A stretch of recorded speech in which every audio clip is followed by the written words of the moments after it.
Bonjour à tous et à toutes et bienvenue sur le Bon MJ. On se retrouve pour un nouvel épisode du podcast TTRPG, Total RPG, et je reçois cette fois-ci Jean Dindon qui va répondre à 3 de vos questions ce soir. Jean Dindon, comment vas-tu? Je vais très bien. Vas-y, envoie les questions. J'en veux plein. Ok. Alors avant toute chose, est-ce que Jean Dindon, parce que si c'est à la fin de la vidéo, peut-être que personne n'arrivera au bout de cette vidéo, on ne sait pas. Est-ce qu'il y aura une fin de cette vidéo? On ne sait même pas. On ne sait pas non plus. Est-ce que tu veux parler rapidement des petites interviews croisées? D'ailleurs, j'ai participé à une de ces interviews du concept. Là, à l'heure où on enregistre, on est le 23 décembre et je crois que c'était la dernière qui a été publiée. C'est demain la dernière, le 24 décembre. Voilà, j'ai fait un calendrier de l'avant d'interviews croisées. 24 jours du mois de décembre et 24 interviews croisées d'une heure où il y a 2 rôlistes qui parlent de jeux de rôle et puis moi qui leur pose des questions. Yep. C'était très sympa. C'était plutôt sympa et en plus il y a de la musique là-bas. Ici on n'a pas, mais là-bas c'est un petit peu plus, c'est un petit peu plus lounge, j'ai envie de dire. Donc n'hésitez pas à aller écouter ça, c'est plutôt coolos. Jean Dindon, je te propose une première question. Alors ce que je fais, c'est que je te la copie-colle, comme ça tu peux l'avoir sous les yeux après, mais je vais la lire à voix haute, sachant qu'elle est très très longue. D'habitude les gens font court, là c'est la première fois qu'on a une question aussi longue, je vais vous la lire. Je sais pas si je vais vous la lire en entier, on verra au montage. On a, à travers une vidéo déjà postée, pu écouter un passage sur est-ce qu'on peut progresser dans le JDR et qu'est-ce qu'on entend par ce level up en JDR. Je me pose comme question ces derniers temps, c'est comment progresser en tant que joueur. En tant que MJ, on a pléthore de boîtes à outils, de sensei, machin, sa propre XP, blablabla. Il y a plein de trucs sur Internet déjà. Mais en tant que joueur, il y en a beaucoup moins. Est-ce qu'on peut considérer que l'on peut progresser ou que notre personnalité peut nous réfréner dans le fait de progresser en tant que joueur? Est-ce qu'on peut réussir à évoluer dans la manière d'amener de la matière, du fun à la table pour à la fois son propre amusement, mais aussi l'avancement de l'histoire, le plaisir des autres, etc. Est-ce qu'on peut apprendre à sortir de son propre carcan d'interprétation pour extrapoler très très loin et sûrement trop fort? Est-ce possible de devenir un joueur pépite que les MJ aimeront inviter à leur table? Donc j'ai eu du mal à la lire parce qu'il y avait plein de choses entre parenthèses, en plus des petites précisions, vous savez. Mais en gros, bon, si on englobe le schmilblick, pour moi la question c'est, on se pose souvent la question de comment faire pour être un meilleur MJ, pour mieux faire X machin en tant que MJ, peut-on progresser dans le JDR, etc., etc. Et on se la pose moins en tant que joueur, probablement parce qu'il y a aussi moins de joueurs qui font des retours d'expérience et qui s'expriment en tant que joueurs sur les réseaux sociaux, etc., etc. Est-ce que ça te parle, Jean Dindon, cette énorme question? Moi, je suis tout à fait convaincu qu'on peut devenir un meilleur joueur ou une meilleure joueuse de jeu de rôle, quoi. Et que c'est un cheminement tout au long de ta vie de rôliste, quoi. Tu ne peux que t'améliorer. Il y a plein de choses à faire, il y a plein de choses à regarder. Il y a plein de directions. On sera tous des joueurs et des joueuses différentes. On amènera des choses différentes, mais c'est pas. Je pense vraiment que tout le monde peut progresser, quoi. Et qu'est-ce que tu entends par progresser, toi, dans le hobby? Et plus spécifiquement, là, pour le coup, en tant que joueur? Plein de choses. Déjà, le jeu de rôle, c'est un espèce de loisir social. Il faut être plusieurs pour y jouer. Il faut tous s'écouter les uns les autres. Il faut partir d'un cadre que généralement le maître du jour a amené. Et tout ça, toute ton imagination, tout ça, voilà. C'est des choses qui se travaillent.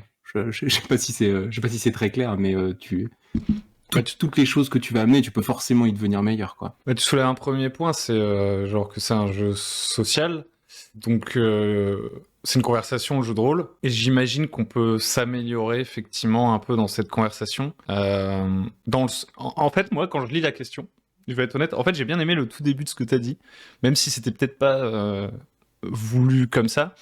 C'est qu'en fait, je pense qu'on peut progresser en tant que joueur de jeu de rôle, et que genre finalement la distinction MJ joueur, il y a un truc transversal, peu importe que tu sois MJ ou joueur, dans le fait de savoir passer la parole, essayer de mieux comprendre ce que disent les autres, essayer de mieux exprimer, d'être plus efficace par exemple quand on veut discuter, etc., pour faire tourner la parole et que la conversation soit fluide. Et je dirais que ça c'est un truc essentiel du jeu de rôle en général, quoi, et qu'il y a beaucoup de trucs en fait, mine de rien, que je trouve pas tant cloisonné que ça, MJ PJ, tu vois. J'ai le sentiment que si t'es MJ, ça va te faire progresser en tant que PJ. Si t'es PJ, ça va te faire progresser en tant que PJ. Qu'en fait, juste pratiquer le jeu de rôle et faire plein de parties de jeu de rôle, te renseigner sur plein de jeux de rôle et tout, c'est que des trucs qui, à un moment donné, vont pouvoir t'être utiles, ne serait-ce que pour mieux comprendre quand il y a un débrief, tu vois, avoir du vocabulaire en commun, etc. Enfin, c'est une sorte de bagage complet, quoi. Je suis complètement d'accord, parce qu'on oppose souvent maître du jeu, et puis d'un côté maître du jeu, et de l'autre côté joueur ou joueuse, ou simple PJ, ou je sais pas comment est-ce qu'on dit ça.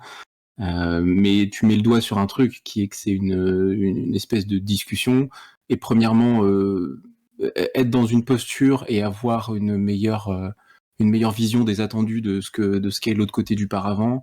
Dans les deux sens, forcément, il y a des choses qui vont t'aider. Et comme tu dis, il y a pas de mauvaise expérience. Enfin, il y a des mauvaises expériences de jeu de rôle. Tu peux te retrouver sur des parties qui te conviennent pas et tout, mais toute expérience que tu engranges, peu importe ton rôle à la table, ça va être pour toi d'autant plus de choses auxquelles tu pourras faire attention dans le futur, ou des choses que tu vas remarquer, des choses qui se sont très bien passées de ton point de vue, qui se sont mal passées, que tu vas pouvoir essayer de reproduire. Je pense que tout ça, c'est bon à prendre, quoi. Et puis t'as raison de mentionner que c'est pas quelque chose. Enfin, on progresse pas en tant que maître du jeu seulement sur le poste de maître du jeu, et au poste de joueur ou de joueuse seulement sur ce poste-là, quoi. Toutes ces expériences sont transverses. Yep. Et est-ce que, en dehors d'engranger de l'expérience, tu vois, parce que je pense que la réalité, c'est qu'on aime bien parler de théorie, on aime bien être tatillon, etc. Mais juste jouer, c'est le truc qui fait le plus progresser, entre guillemets. Et jouer avec des gens différents et à des jeux différents, en fait, avoir d'engranger plein d'expériences, ça fait progresser. Mais est-ce que tu penses, toi, qu'il y a des lieux ou des trucs un peu plus, tu vois, spécifiques, est-ce que tu vois on va dire, tu vois, des leviers d'accélération, je sais pas, tu vois, j'essaie de réfléchir en même temps que je te demande ça, mais si par exemple t'avais un joueur qui se disait j'aimerais bien progresser, tu lui proposerais quoi en fait, au-delà de jouer? T'as une idée? Tu peux dire non. Si, j'ai plein d'idées. Je pense qu'il faut jouer, comme tu dis, c'est ton matériau de base, quoi. Tu vois, c'est tes expériences, c'est ce que tu vas découvrir, et c'est une excellente école. Je pense qu'au bout d'un moment dans ta pratique, tu mentionnais tout à l'heure d'avoir de la théorie, de pouvoir poser les mots sur les choses. Je pense que c'est quelque chose qui vient dans un second temps, et peut-être dans un temps un peu différent pour chacun, quoi. Mais il y a un moment donné, tu vas avoir besoin de parler de jeu de rôle avec d'autres rôlistes, et la place de la théorie, elle est là, tu vois, de pouvoir trouver des mots pour échanger sur qu'est-ce qui s'est passé, qu'est-ce que c'est des attentes, pourquoi est-ce qu'on play to win, qu'on play to lose, c'est quoi ta posture à la table de jeu, de pouvoir un petit peu prendre du recul sur ce que tu fais, comment tu le fais, et échanger avec d'autres personnes sur comment eux font les choses. Je pense qu'il y a un moment donné où ça t'aide, quoi. Yep. Pas tout de suite au départ, mais à un moment donné. Yep, en fait, moi, mon avis un peu là-dessus, plus le temps passe, plus je trouve qu'il y a t'as des trucs transversaux, tu vois. Comme par exemple, apprendre le vocabulaire du jeu de rôle, tu vois. Même si les définitions, c'est pas toujours évident. Alors, je veux dire que quand tu pars de zéro, c'est encore pire, quoi. Donc plus tu joues, plus tu lis des jeux et tu t'intéresses au truc, plus t'acquiers, on va dire, une sorte de base de connaissances qui te permet de mieux discuter avec les autres, entre guillemets.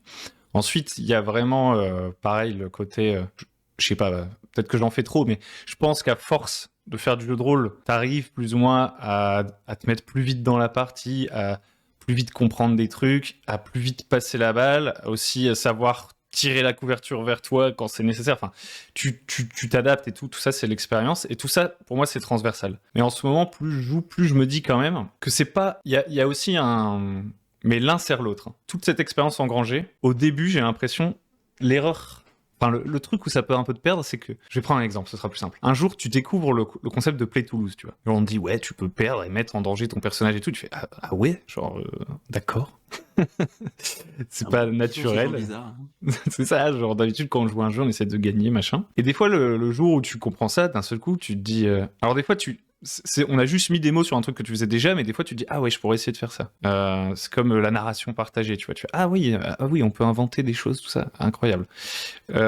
Parfois, t'as des gens, t'as l'impression qu'ils poussent un peu le curseur là-dessus parce qu'ils viennent de découvrir le truc, tu vois. Un peu comme quand tu découvres un mot et que du coup tu le réutilises dans toutes tes phrases pendant un moment, tu vois. Mais oui, c'est ton nouveau joujou. Vas-y, j'ai envie de m'en servir de ce joujou. Vas-y, c'est parti.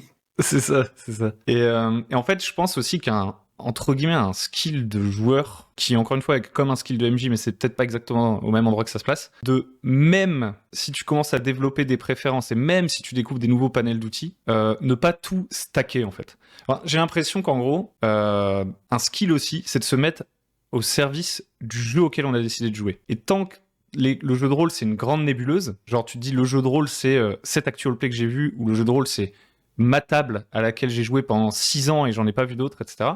Tu ne touches pas vraiment à tout ce que ça peut être. Ensuite, quand tu commences à toucher tout ce que ça peut être, tu peux te sentir un peu perdu, tu vois, ou bien te dire ouais, il faut tout faire en même temps, je sais pas comment dire. Toutes ces expériences accumulées, en fait, c'est juste une immense boîte à outils, mais il y a un geste technique d'élite, tu vois, pour moi, entre guillemets, c'est de te dire, ok, là on va jouer à ce jeu, et dans ce jeu, ce qu'on attend de moi, c'est justement de pas faire ce que j'ai fait avant. Je sais pas si tu vois ce que je veux dire. Réussir à se mettre, à s'aligner sur le jeu auquel on va jouer. Par exemple, je pense que si on joue un dungeon crawl, tu vois, et que j'importe tout plein de narrations partagées, alors que c'est pas forcément le but du jeu, de ce jeu spécifique auquel on a décidé de jouer, je peux, en amenant des trucs que les autres connaissent peut-être pas, et en amenant, tu vois, des trucs que j'ai découverts ailleurs, casser l'expérience à laquelle on joue maintenant. Et en gros, je pense, au fil du temps, t'accumules de plus en plus de cordes à ton arc, et puis ensuite, le travail, c'est de te dire, là, c'est pas le bon moment pour faire tel truc ou tel truc, tu vois. Je sais pas si tu vois ce que je veux dire. Ah, je te rejoins tout à fait, je vois ce que tu veux dire. Moi, je dis toujours, c'est la boîte à outils, tu sais. T'as une boîte à outils, et puis bah, au fur et à mesure que t'avances ou que t'accumules de l'expérience, tu rajoutes des outils dans ta boîte à outils. Et si j'essaye de filer cette métaphore-là, toi, tu te dis, quand il y a une proposition, ça sert à rien de ramener 15 outils, quoi. Si ça se trouve, si t'as les deux bons, ça suffira, quoi. Est-ce que je t'ai bien compris? Yep, c'est ça.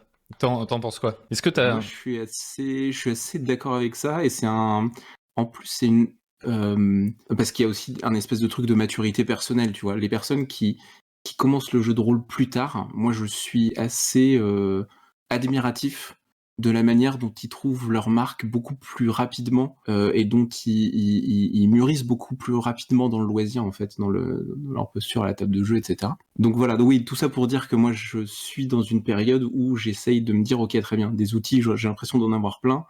Est-ce que tout le temps brandir des outils et les mettre sous le nez des autres, est-ce que tu sers la partie comme ça? Je pense pas. Donc c'est vraiment, je suis vraiment dans la réflexion dont tu parles, de dire ok, très bien, on va essayer de se placer plus en retrait, de faire des interventions plus efficaces, d'amener les choses intelligemment au moment où t'en as besoin pour la partie, pour pas prendre trop d'espace, tout simplement, pour pas écraser les autres, pour pas, comme tu dis, pour pas dénaturer la proposition. Je suis dans toutes ces réflexions-là, et c'est un espèce de truc du moment aussi, donc je te capte complètement, quoi. Je pense que ça recoupe un peu avec ce que dit Manika dans sa question, parce qu'à un moment, elle dit, alors, est-ce qu'on peut réussir à évoluer dans la manière d'amener de la matière? Donc ça, je pense, en fait, on y a un peu répondu. Je pense que quand tu vas jouer avec plein de gens, tu vas voir des gens qui interagissent de manière très différente avec le jeu, ou des jeux qui invitent aussi à interagir de manière très différente d'une table, enfin d'un jeu à un autre. Donc je pense qu'effectivement, on peut évoluer dans la manière d'amener de la matière. Et il y a un endroit, attends. Merde, je retrouve plus la phrase. Tu sais, elle parle de carcan. C'est parce qu'elle a mis beaucoup trop de phrases, Benika, c'est pour ça.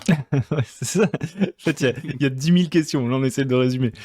Ah oui. Est-ce qu'on peut apprendre à sortir de ses propres carcans d'interprétation? Par exemple, quelqu'un qui a de l'humour fera souvent des traits qui font rire à la table, ou quelqu'un qui adore le drama va souvent essayer de faire face à des situations qui vont amener ses choix dramatiques. Et je pense qu'il y a un peu de ça. En fait, j'avais une discussion il y a pas longtemps avec d'autres gens sur le Discord, dont Coco, je crois, et peut-être et quelqu'un d'autre, je crois. Enfin, des gens avec qui tu as déjà discuté aussi. Non, moi je connais pas toutes ces personnes. Et j'avais une sorte de théorie un peu à la con. C'est que finalement, comme le jeu de rôle, c'est une activité sociale, tant que tu connais pas encore bien les gens avec qui tu vas jouer, je pense que c'est normal d'arriver avec ses propres carcans. Comme quand tu arrives dans un nouveau groupe. Par exemple, moi, je sais que ça me rassure de voir qu'on peut rigoler et que mon humour fait rire, tu vois. Et genre, mais souvent, je vais faire beaucoup de second degré, etc., avant d'avoir des conversations beaucoup plus sérieuses avec des gens. Et donc je pense, quand j'arrive en tant que joueur dans un groupe que je connais pas, tout ça, je vais avoir une posture de base. Et je me faisais cette réflexion que souvent, les débuts de campagne, quand on n'est pas encore vraiment dans les chaussures de nos personnages, quand on n'est pas encore, on s'est pas encore un peu rodé et aligné, bah, tu retrouves un peu des comportements. Bah, même sur des débuts de campagne avec des gens avec qui j'ai déjà joué, mais ensuite c'est passé du temps et on se retrouve et on rejoue ensemble. J'ai toujours l'impression que par exemple, t'en as un, il va faire un personnage, je vais pas nommer ses joueurs, je garde le mystère là-dessus. Je sais qu'il va y avoir tel joueur, son personnage va forcément être un peu décalé, tu vois. Et peut-être, au bout de 3-4 sessions, il va arrêter d'avoir cette sorte de second degré par rapport à la partie, et il va finir par rentrer vraiment dans la partie. T'as d'autres joueurs, ils aiment bien show off un peu, tu vois. Ils aiment bien arriver et tout de suite avoir un personnage hyper fort, mais où ça peut sembler artificiel dans un premier temps. Et petit à petit, ils vont redescendre un peu et se remettre au niveau du jeu. Je sais pas comment dire, tu vois, on a un peu tous des postures initiales. Et pour sortir de ce carcan, c'est pas vraiment un truc très grave dont on parle, mais pour réussir à faire un pas de côté et vraiment rentrer dans une autre expérience, bah, je pense qu'il faut un petit temps d'adaptation, je sais pas comment dire, pour réussir à sortir de sa zone de confort en fait et rentrer dans la partie, tu vois. Je sais pas si tu vois ce que je veux dire. Je pense que c'est une affaire de régler la communication entre les personnes et aussi d'arriver à un espèce de minimum de confiance minimum de confiance dont tu as besoin pour aller un peu plus loin dans le jeu. Et donc, tu disais tout à l'heure de revoir des vieux copains. Quand tu revois des vieux copains, d'abord tu vas effectivement faire quelques blagues, voir si vous riez toujours des mêmes choses. Tu vois, il y a un certain nombre de choses dont tu as besoin de t'assurer avant de poser les vraies questions. Et toi, la vie, sinon, comment ça va? Qu'est-ce que tu vois, les vraies discussions profondes arrivent dans un deuxième temps. Et au début, tu as vraiment besoin de faire du small talk, mais histoire qu'on se calibre tous les uns par rapport aux autres aussi, quoi. Et je pense qu'il y a ce truc-là en jeu de rôle, du fait que c'est un loisir social, etc. Et en plus, avec des personnes qui, la plupart du temps, ou en tout cas dans un certain nombre de situations, tu ne les côtoies que dans le cadre de la partie, ou que autour de la partie, ou que pour jouer à ce jeu. Donc je pense effectivement, comme tu dis, qu'il y a une espèce de première, t'as une espèce de première phase où tout le monde doit se calibrer les uns par rapport aux autres. Et puis une fois qu'on est tous en confiance, qu'on est tous d'accord sur le fait que quand quelqu'un fait une blague, les autres vont rigoler, qu'on est tous dans un espace dans un espace où tout le monde est sûr, où tout le monde peut s'exprimer, où il y aura, je sais pas, peut-être moins de jugement que dans une situation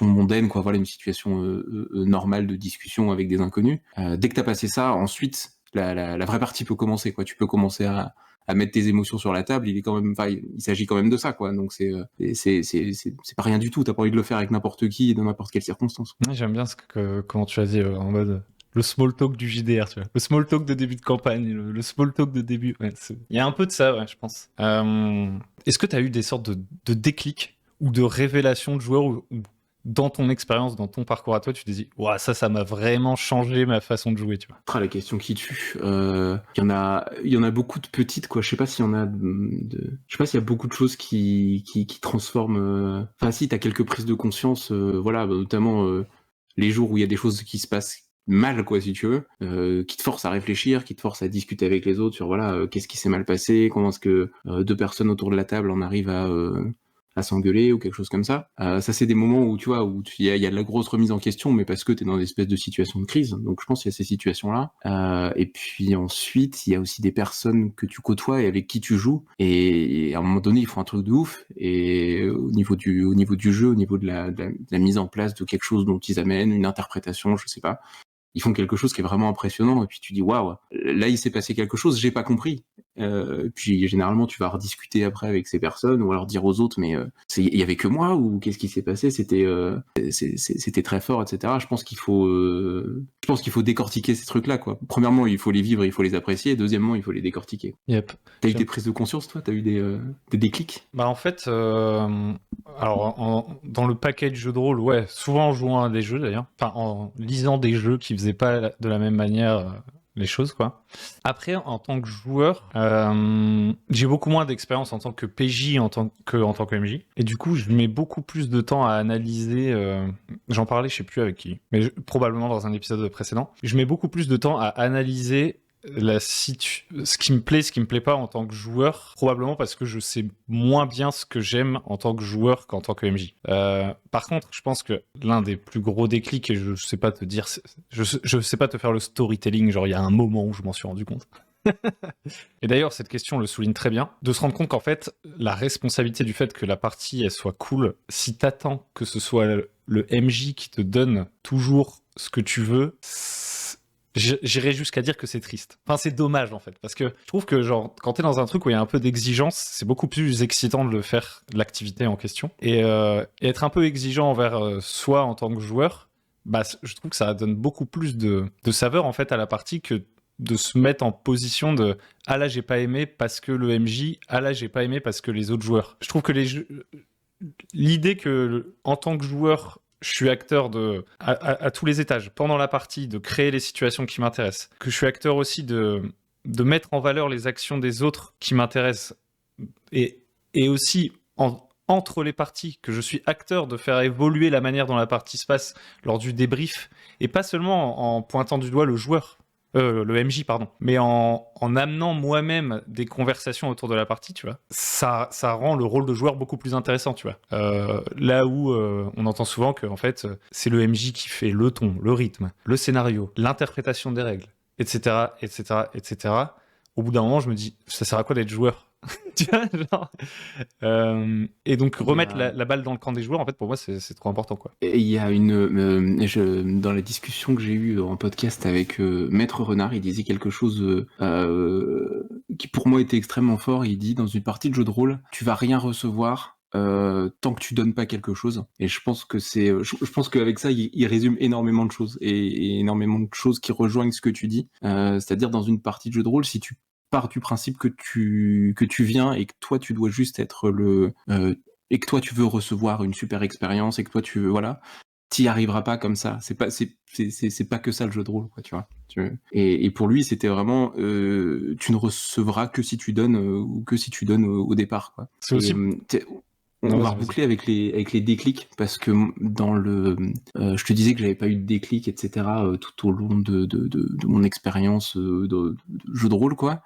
Et en fait, il y a quand même des déclics, mais qui sont des personnes qui formulent les choses d'une manière que tu n'avais pas envisagée. Et généralement, c'est des personnes qui te formulent des choses sur le jeu de rôle, et tu vas te dire, ouais, je le savais déjà. Et ça, et en vérité, peut-être que tu le savais, mais lui, il l'a formulé, et ça, c'est super important.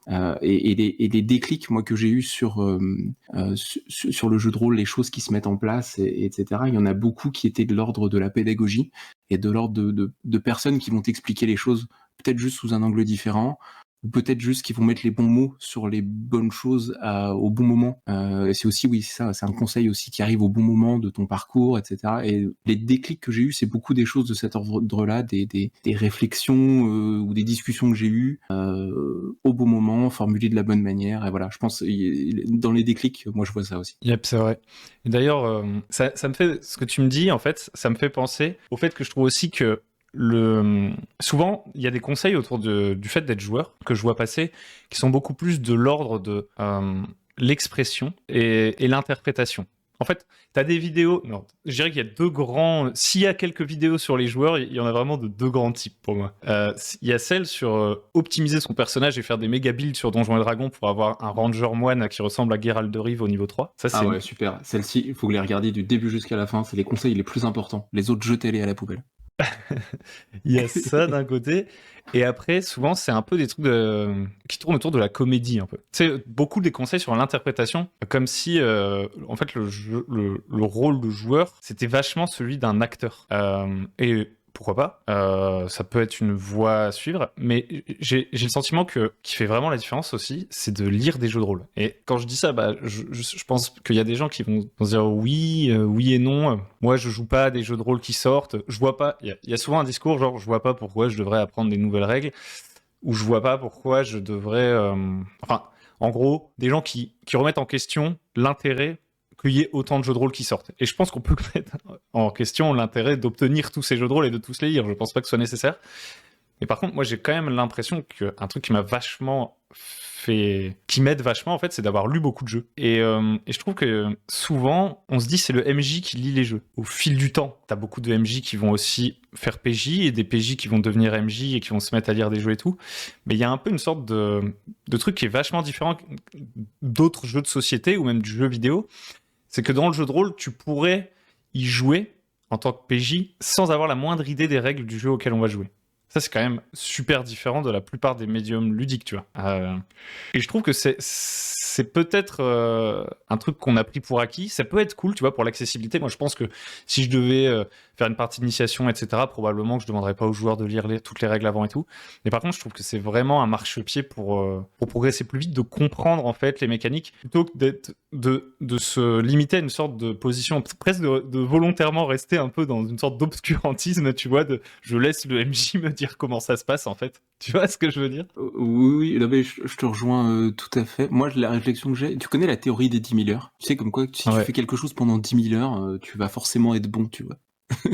Ouais. Et non, mais il y a un truc, il y a un truc de cet ordre-là aussi, tu vois. Tu lis un bouquin de jeu de rôle, finalement, tu t'investis du temps à étudier le jeu de rôle d'une manière ou d'une autre.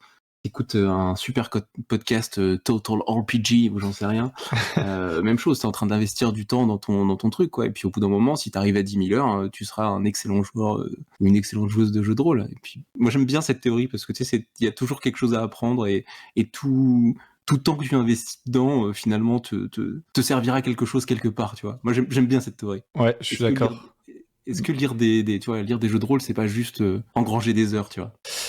Bah justement, je trouve que c'est plutôt un accélérateur, tu vois, dans ce contexte. Je pense que si tu lis des jeux de rôle, peut-être tu peux faire les 10 000 heures en 8 000, tu vois.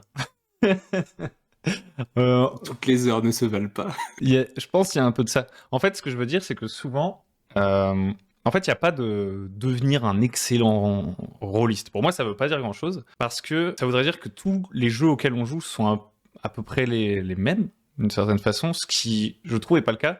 Je pense que, par exemple, il y a beaucoup de problèmes un peu d'alignement en début de partie qui sont dus au fait que, au lieu de s'intéresser aux jeux auxquels on va jouer, on considère que c'est une partie de jeu de rôle et qu'on en a déjà faite, et on va importer notre bagage. Donc ça veut pas dire qu'il faut laisser le bagage, tu vois. Alors, tu t'importes forcément de tes expériences précédentes.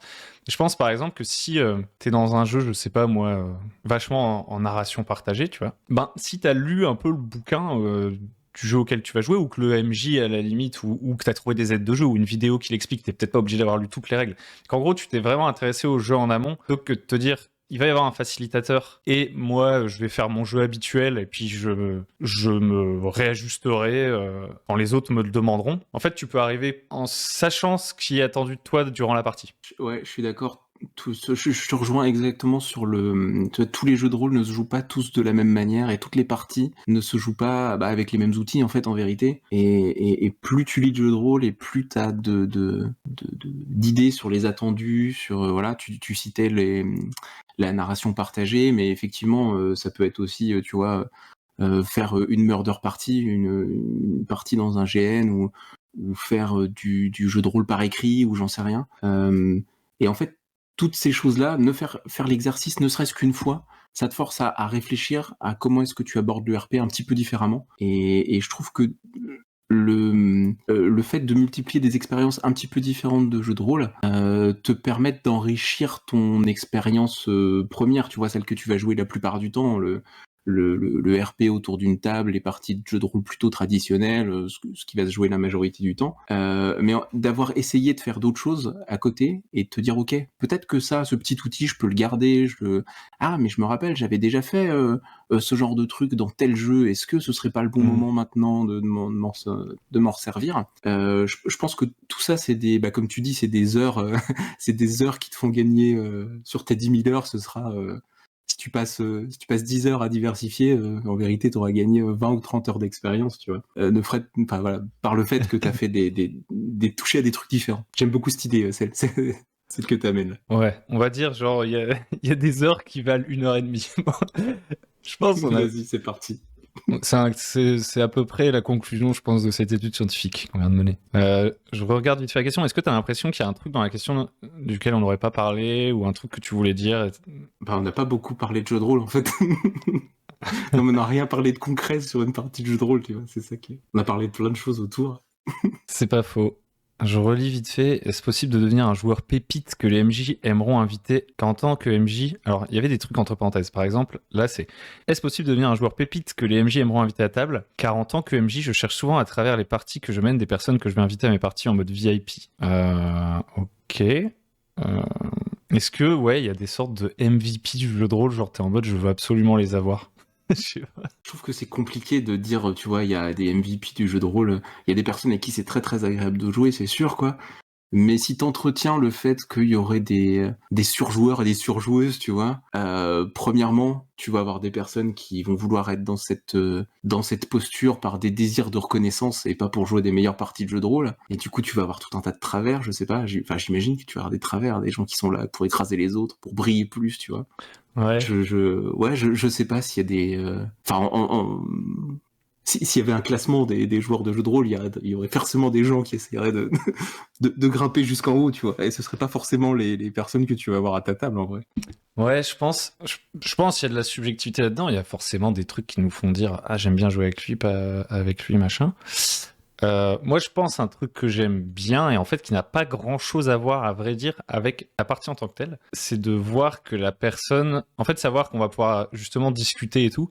Et donc, c'est dans la continuité de ce qu'on disait avant, c'est-à-dire que c'est quelqu'un qui est curieux, qui essaie de vraiment comprendre ce à quoi on joue, qui essaye pas juste de, alors, qui ne met pas les pieds sous la table, déjà, qui vient pas comme un consommateur entre guillemets, genre en mode amusez-moi. Amusez-moi. Et ou qui vient pas non plus justement en voulant être forcément disruptif, c'est-à-dire qu'il arrive et peu importe ce à quoi on va jouer, il va pointer du doigt en fait ce qui est pas comme lui il aime et vouloir que tout le monde fasse comme il veut. Quelqu'un en fait qui va être dans la conversation et du coup justement qui va un peu s'intéresser aux règles du jeu auquel on va jouer, qui vient pas là par défaut, qui vient parce que il a l'intention, vraiment avec le reste du groupe, d'essayer de faire en sorte que l'expérience qu'on va avoir, elle va être la meilleure possible et sans chercher immédiatement à la subvertir. Typiquement, on a décidé de jouer, je sais pas, l'autre fois on a joué à Dungeon World ensemble en tant que joueur avec d'autres gens, genre d'un nom. Quelqu'un qui va arriver et qui va essayer de se prêter vraiment au jeu auquel on est en train de jouer, quoi. Mais voilà, ça n'a pas vraiment en fait à voir avec la partie en elle-même. C'est plutôt que c'est le genre de joueur où je me dis ah je peux lui faire confiance et justement le faire venir pour des choses différentes sans même m'attendre à ce qu'il soit trop fort. Je sais qu'il a la volonté de faire la même chose que moi au même moment d'une certaine façon. Mais c'est pas vraiment une qualité intrinsèque de quelqu'un. Bah, il y a des espèces de qualités quand même qui sont toujours très sympas à voir. Les personnes qui sont à l'écoute, les personnes qui sont capables de te donner leur avis, qui sont capables de dire les choses, mais sans les dire méchamment, et en sachant trouver la bonne dose de la délicatesse pour dire les choses au moment où il faut les dire. Des personnes qui sont facilitatrices dans la communication, comme tu dis, des personnes qui peuvent s'investir et tout ça, c'est pas spécialement dur à faire et ça nécessite même pas beaucoup d'expérience, quoi, tu vois. Il suffit juste d'être une personne sympathique, investie, qui est toujours qui a une bonne communication, qui se braque pas, qui soit capable de mettre son ego de côté. Enfin voilà, c'est tout un tas de qualités humaines par ailleurs et qui sont très agréables à avoir autour d'une table de jeu de rôle, quoi. Ouais, t'as raison, c'est pas du tout un truc. Moi, j'imagine qu'en faisant du jeu de rôle, tu peux développer ça potentiellement. Quoique si tu joues en vase clos avec le même groupe, en fait, c'est une compétence sociale, genre qui a pas vraiment purement à voir avec le jeu de rôle. Mais je crois que t'avais dit Moi, je trouve qu'il faut des gens qui sont drôles aussi, par contre. Mais voilà. Ça, c'est super subjectif. Non, mais j'allais tomber exactement. Mais en fait, tu vois, tu cherches des personnes pour jouer avec toi qui soient des personnes qui rient avec toi. Mais en fait, le type de personne qui va rire avec toi, Hugo, va avoir plusieurs de ses qualités. Il va être à l'écoute parce qu'il écoute ta blague déjà. Quand tu fais une blague, il va rigoler plutôt que de refaire une autre blague pour se faire mousser. J'en sais rien, tu vois. Il y a tout un tas de choses qui fait que deux personnes viennent à rire toutes les deux, tu vois. Je pense que tu vois, il faut être à l'écoute de ces choses-là. Et les personnes avec qui tu rigoles, c'est des personnes avec qui vous avez établi une bonne communication. On parlait de small talk de jeu de rôle, en fait, c'est ça. C'est les personnes avec qui tu tu dis ok, on peut passer à la phase 2, allez, sortons nos émotions, mettons ça tous au milieu de la table, c'est parti. Yep, c'est vrai.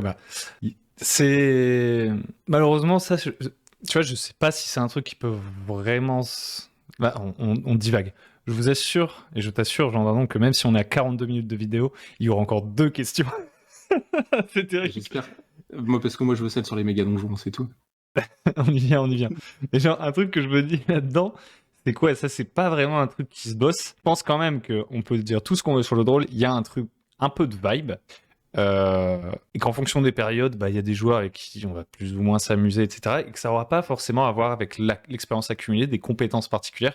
Parce que quand même, on va passer 4 heures potentiellement, ou moins, ou plus. Hein, on peut jouer de plein de manières différentes. Mais on va passer du temps ensemble. Et je pense, ça m'est assez peu arrivé de jouer avec des gens et d'avoir envie de les revoir si c'était que on-off. Genre on joue, la partie se termine, le mec se barre. Et je me dis, putain, lui, j'ai trop envie de rejouer avec. Genre, moi, j'ai besoin qu'il y ait un peu plus de conversation et surtout et principalement quand même de la conversation autour du jeu de rôle parce que j'aime bien ressortir que je suis avec des gens qui sont passionnés et tout. Ça veut pas dire qu'on va parler de nos problèmes de famille et du mariage de machin et le truc, tu vois. Mais genre qu'en gros, je pense qu'il y a un truc culturel, il y a un truc qui n'est pas une compétence en soi. Il y a quand même du feeling, tu vois. Peu importe ce qu'on en pense. Pour moi, il y a une grosse part de feeling et ça, je sais pas trop s'il y a vraiment des leviers et tout. Je pense que je pourrais plus facilement jouer avec quelqu'un où je me dis bon, il galère un peu sur les règles, c'est pas le mec le plus fluide, il rend pas toujours la balle et tout, mais j'ai une sympathie pour lui en fait. Tu vois, et ça je sais pas trop le contrôler, le quantifier. J'avais écouté un podcast qui parlait des intuitions. Et il disait les intuitions, c'est quand le cerveau il a déterminé quelque chose, il t'a pas donné d'explication, mais il t'a dit voilà, ça c'est bon. Et t'es obligé de déconstruire les intuitions pour comprendre pourquoi les choses se font, pourquoi ton cerveau a tout de suite dit ok, c'est bon, c'est pas bon. Et en fait, quand il y a une personne avec qui t'as un bon feeling, en fait, c'est juste que ton cerveau t'a dit ok, c'est une personne qui, et puis on va retrouver les choses dont on a parlé en fait, qui est à ton écoute, qui est sympathique, qui fait des sourires, qui est prête à rire avec toi, qui voilà. Et en fait, ton cerveau, lui, quand tu dis j'ai un bon feeling sur quelqu'un, ton cerveau il a dit non, mais lui c'est bon. Juste que toi t'as pas compris pourquoi. Ouais. Parce que le feeling c'est pas juste ça, tu vois. Ouais, je pense qu'il y a un peu de ça, quoi. Je pense que tout ne peut pas passer par le filtre de la théorie. C'est ça. Bon, on a beaucoup parlé de la question. En vrai, c'est une question infinie, j'ai envie de dire, parce que c'est une question un peu autour de... un peu philosophique. On va switcher sur une question un peu plus technique et liée à des expériences de jeu de rôle. C'est important. Et donc, je l'avais gardé de côté pour toi. Ah oui, les méga donjons, allons-y. Alors, attends. Hop, je la retrouve telle qu'elle est écrite. Hop. Donc, c'est une question de Nazold. Nazold nous dit... Et comment faire pour réduire la charge de travail sur un méga donjon? J'essaie de créer un château gigantesque de l'ancien temps dans un univers médiéval fantastique, énormément d'étages, de souterrains, de sous-souterrains, de factions et de biomes complètement what the fuck. Sauf que je suis une grosse feignasse, et trop c'est trop, je n'arrive pas à me motiver. C'est dans mon esprit, mais dès que je dois le formaliser, il n'y a plus rien. Toi, Jean Dardon, tu as fait du méga donjon, alors tu vas nous en parler. Je m'en vais, je reviens dans 20 minutes. Non, j'ai fait une campagne méga donjon d'1 an et demi, on a joué toutes les semaines et c'était excellent. J'étais maître du jeu là-dessus, j'ai pas du tout écrit le méga donjon. Voilà, donc ça c'est pour le contexte. C'est pour le contexte, mais alors la question de Nazold, j'ai pas l'impression que ce soit tant lié à du méga donjon. En vérité, j'ai l'impression qu'il est un peu en page blanche, non? Comment est-ce que tu sens ça, Hugo, toi? Ah, il me renvoie la question, il est fort. Il est trop fort. Non, moi j'ai pas fait de méga donjon, mais je pense qu'on peut voir dans un univers, dans le D&Dverse, dans le D20verse, dans le truc un peu genre de jeu exploration, tout ça, on peut voir d'autres formes de campagne comme des donjons en fait. Genre en gros, le méga donjon, c'est mettre une campagne dans un bâtiment un peu. Et le relier avec des couloirs et des procédures de jeu, quoi. Donc je pense que de ce point de vue-là, j'ai quand même peut-être des choses à en dire. Maintenant, moi, j'ai jamais fait de méga donjon. Ce que je vois dans la question, c'est, première chose, que la personne ne veut pas jouer à un donjon préfet, elle veut le créer elle-même. Donc là-dedans, ça aussi, je peux me reconnaître. Et elle se dit, je dois créer déjà tout mon méga donjon avant d'y jouer, quoi. Ce qui et peut-être un premier enjeu qui peut être facilement contourné en se disant bah je peux faire une première partie de mon méga donjon et le développer au fur et à mesure. Ça me fait penser à un truc qui s'appelle, je sais plus comment ça s'appelle, c'est un blogueur ou je sais plus, enfin un mot, tu sais il y a une sorte, tu dois connaître une sorte d'épreuve, enfin de challenge qui consiste à pendant 1 an créer une salle d'un méga donjon tous les jours. Ah, c'est trop marrant. Je connais pas ça du tout, mais non, mais le défi, je le trouve trop drôle. C'est-à-dire qu'à la fin de l'année, t'as un donjon de 365 pièces. Ouais, Et ça, c'est un méga donjon. Ouais, c'est ça, je sais plus comment ça s'appelle. Mais dans l'idée, c'est ça, c'est de se dire, créer un méga donjon, bah clairement, tu te dis pas, la semaine prochaine, je vais faire un méga donjon que j'aurais créé moi-même et on va le jouer. Surtout si tu joues pas un jeu avec de la génération procédurale ou de la narration partagée, tout ça. Enfin, il y a peu de chances que tu fasses un immense donjon en une semaine, à moins que tu sois un extraterrestre. Et donc en fait, c'est l'idée de la méthode des petits pas, tu vois, c'est ce qu'on peut retrouver dans n'importe quoi, la charge progressive, je sais pas, tu vois, genre, en gros, de te dire, la tâche est bien trop immense, je vais la découper, et je vais me créer un rituel, et tous les jours, je vais construire un petit bloc de mon schmilblick. Et ça, j'ai déjà essayé de le faire pour pas du méga donjon, moi, perso. Je veux faire un grand sandbox. Ce sandbox, par exemple, pendant une journée, je vais décider c'est quoi les thèmes. Le lendemain, je vais me dire, ok, je vais lister toutes les idées des thèmes que j'ai décidé. Le surlendemain, je vais placer toutes ces idées dans des boîtes où je trouve qu'elles vont bien ensemble. Je me dis, ah, tiens, les volcans, ça va bien avec la jungle. Bon, je dis un truc un peu débile, mais voilà. Genre, en fait, et petit à petit, je fais une page par une page et je crée des zones avec des points d'intérêt, etc. J'avais essayé de faire ça et ça marche assez bien. Maintenant, je peux comprendre que raconter comme ça semble un peu laborieux et pas vraiment efficace pour aller à je vais jouer un méga donjon, quoi. Mais voilà. Non, au contraire, moi je suis. Enfin, ce que tu dis, c'est très. Moi je suis complètement d'accord avec ça. C'est-à-dire, il faut, comme tu dis, il faut faire des petits pas, mais en fait, il faut faire des pas. Si tu fais pas de pas, tu n'avanceras jamais dans la direction d'un méga donjon terminé, tu vois. Donc, peu importe la manière dont tu découpes, dont tu t'organises, il faut savoir par quoi tu commences et ce qui se passe après et ce qui se passera après et même si t'as que les 5 premières tâches, en fait, t'as déjà la vision sur les 5 premières tâches et t'as 5 petits pas que tu peux faire. Et puis une fois que t'auras fait ces 5 pas-là, bah, pour en avoir d'autres. Donc moi, je suis d'accord que tout ce qui te permet de faire des petits pas, prends-le, quoi. Mais je te propose peut-être qu'on revienne en fin de question un peu sur créer le méga donjon, genre nos idées perso et tout. Mais qu'avant ça, toi, t'as fait jouer un méga donjon. Par exemple, un truc qui pourrait être intéressant, c'est que nous dises qu'est-ce qui t'a été vraiment utile dans le méga donjon, par exemple. Genre, tu vois, si tu devais faire jouer un méga donjon, ou que tu devais créer un méga donjon après en avoir joué un, là, bah, c'est quoi, selon toi, les outils essentiels pour faire fonctionner le méga donjon? Le premier outil, c'est les Blur Principles. Les Blur Principles, c'est un article de blog OSR qui te donne une procédure quand t'es maître du jeu et qui te dit qu'est-ce que tu dois faire. Il te dit quand quelque chose arrive, qu'est-ce qui arrive.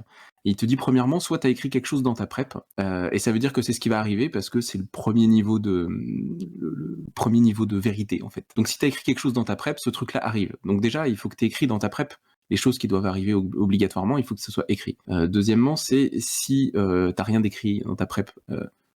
Prenons l'exemple, tu ouvres une porte du donjon, qu'est-ce qu'il y a dans la pièce? Alors soit t'as écrit, dans la pièce il y a 2 squelettes, et donc bah, du coup tu sais qu'il y a 2 squelettes. Premier niveau de vérité, c'est écrit, c'est terminé. Soit t'as une règle qui te permet de générer, par exemple, quand tu rentres dans une pièce, tu fais un jet sur ta table aléatoire pour la remplir, et puis t'as des tables aléatoires et t'as des règles qui vont générer ce qui est dans la pièce. Ça, c'est un deuxième niveau de vérité. Et si t'as rien de tout ça, t'as rien d'écrit pour sûr, donc premier niveau de vérité, et t'as pas de règles pour les déterminer, bah soit tu passes au troisième niveau de vérité, et là c'est tu inventes quelque chose. Et sachant que ce troisième niveau de vérité est pas très agréable, donc si tu rencontres plusieurs fois le cas d'ouvrir des pièces et de pas savoir ce qu'il y a dedans, et ben faudrait peut-être soit définir en premier niveau de vérité qu'est-ce qu'il y a dans toutes tes pièces, soit définir une règle, qu'est-ce qui se passe quand je sais pas quoi dire. Et donc le Blur Principles en vérité c'est super intéressant parce que ça te dit dans une prep de méga donjon, tu écris pas dans cette pièce il y a des squelettes, tu écris il y a 4 squelettes ou il y a un des 6 squelettes, tu écris des choses précises. Et donc ça te sert. Ça te dit aussi qu'il faut que tu aies des règles de méga donjon, des tables aléatoires, le fait que je sais pas si tu fais rien toutes les 60 minutes il se passe ça dans le donjon. ou si tu fais du bruit, tu fais des jets sur des tables aléatoires, il faut que tu écrives ces choses-là en fait. Donc les Blurb Principles, ils sont bien parce qu'ils te permettent de définir les bons niveaux de préparation pour ce que toi tu as besoin. Et moi je trouve que c'est des très bonnes guidelines à avoir en tête. À chaque fois que tu écris une pièce, tu penses aux Blurb Principles, tu te dis ok très bien, dans cette pièce, qu'est-ce qui se passe? Est-ce que premier niveau de vérité? Est-ce que deuxième niveau de vérité? Est-ce que je serais obligé de faire quelque chose? Est-ce que c'est embêtant que je sois obligé d'inventer quelque chose? Si oui, on se ramène sur les 2 premiers niveaux de vérité. Et j'ai beaucoup parlé, les Blurb Principles, moi je trouve que c'est très bien, ça te fait des donjons, des pièces de donjons très... ça te pousse à une écriture un peu concise, quoi, des pièces de donjons, et puis ça te force à te concentrer sur l'essentiel, c'est-à-dire que si tu écris, il y a 2 squelettes et il y en a un qui a 8 pièces d'or cachées sous son armure, tu sais exactement où sont les pièces d'or, quoi. Et c'est pas dans la pièce, il y a 2 squelettes et une bourse avec des pièces d'or dont tu sais pas où elle est. Ça me fait... J'aime bien moi ça. Ça me fait penser, je fais des parallèles. Encore une fois, c'est pas du méga donjon. Mais moi, j'aime et je le fais pas assez. Et genre, c'est pas un assez bon réflexe. Et je trouve que des fois, genre juste quand tu sais pas trop, tu sais, t'as plein d'idées. En fait, t'as une sorte de truc derrière là, et tu sais pas trop comment l'agencer. Moi, souvent, un truc qui me débloque, c'est de faire une liste des trucs que je trouve cool, quoi. Genre, je me dis, ok, mon donjon, c'est un méga château. Il y a quoi que je trouve stylé dans les cachots? Des cachots, par exemple. Il y a quoi de stylé dans le château? Une Iron Maiden, un bougeoir. Un monstre enchaîné. Tu vois, genre, vraiment, t'écris des trucs comme ça. Et ça, en fait, mine de rien, sans même avoir peut-être dit à l'avance, ça doit être des rencontres aléatoires. Ou alors, ça doit être une pièce du donjon. Ça doit être un piège. Parce qu'en fait, dès que tu commences à penser piège, d'un seul coup, ton cerveau, pouf, il fait, oula, un piège. Et en fait, quand tu lises juste les trucs et qu'après avoir vraiment écrit, tu commences à les mettre dans les catégories, genre tu te dis, ah, c'est plutôt un truc que je vais en rencontre aléatoire. Alors qu'un monstre enchaîné, ça pourrait être un de mes niveaux 1 de Blurb Principle. Ça pourrait être une salle, ça, tu vois. Genre le fait, en fait, de cracher les idées, là, et dans un second temps, de faire l'édition, c'est un truc que beaucoup d'auteurs font aussi. Enfin, cette idée d'écrire et d'éditer plus tard, corriger les fautes plus tard, refaire bien les choses plus tard. Je pense que avec ton idée de Blurb Principles et le problème qui est écrit, c'est dans de celui qui a posé la question, Nazol, je crois. C'est dans mon esprit, mais dès que je dois le formaliser, il n'y a plus rien. Moi, je commencerai par le formaliser de manière absolument dégueulasse, en faisant des listes, et dans un deuxième temps, je pense, je pourrais me dire, dans cette liste, il y a des trucs que je verrais plus comme une boîte à outils dans laquelle je vais venir chercher, là, tu vois, qui pourrait me servir au niveau 2 ou 3 de mon Blurb Principles, tu vois. Et par contre, cette idée-là, je la trouve vraiment très stylée, donc ça, c'est sûr, c'est une pièce de mon donjon, quoi. Donc c'est d'avoir une étape de... Ah, attends, ça me rappelle un truc. C'est Ken Kojandi, le mec de Bref, qui écrit des one-man shows. Je suis désolé, je fais un détour. Et lui, il a une technique qui rejoint ce dont tu parles. Il dit, c'est les jouets dans les chambres. Et en fait, il dit, donc eux, ils écrivent un spectacle, ils écrivent des sketchs avec son co-auteur, ils écrivent des blagues, quoi. Ils disent, en début de session de travail, t'as beaucoup d'énergie. Et donc du coup tu fais des jouets et donc c'est tout ce que tu dis, la Vierge de fer, le monstre qui fait ça, le piège qui ressemble à ceci, et en fait c'est tout ça, c'est les jouets en fait, c'est juste des trucs que t'as envie de jouer avec, tu vois. Et dans un deuxième temps, c'est quand ta phase créative est passée et que t'es un petit peu plus tard dans la session de travail et t'as moins d'énergie, tu prends ces jouets et tu les regroupes les uns les autres.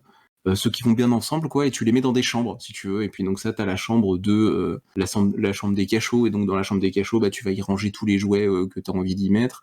Et puis après, tu vas avoir je sais pas, une chambre qui pourrait correspondre à un autre truc, peut-être un thème, quoi.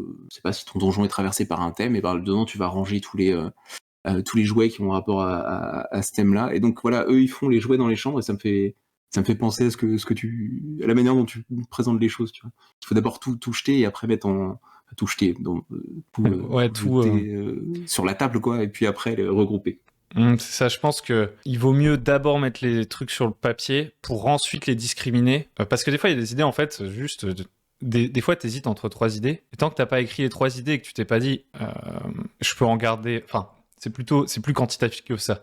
En général, c'est plutôt genre, t'as 20... Moi, j'essaie de mettre un max d'idées. Et ensuite, j'en ai 3 où je me dis, celles-là, quand même, à chaque fois, je peux pas les retirer de ma liste, tu vois. Genre, je trouve qu'elles sont trop bien.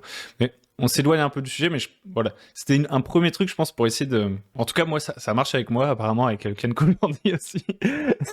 C'est l'idée de... Il faut si tu commences tout de suite en te disant c'est méga formalisé, par exemple, je pense là où moi je bloque à tous les coups, c'est si je me dis ok, je vais faire un méga donjon.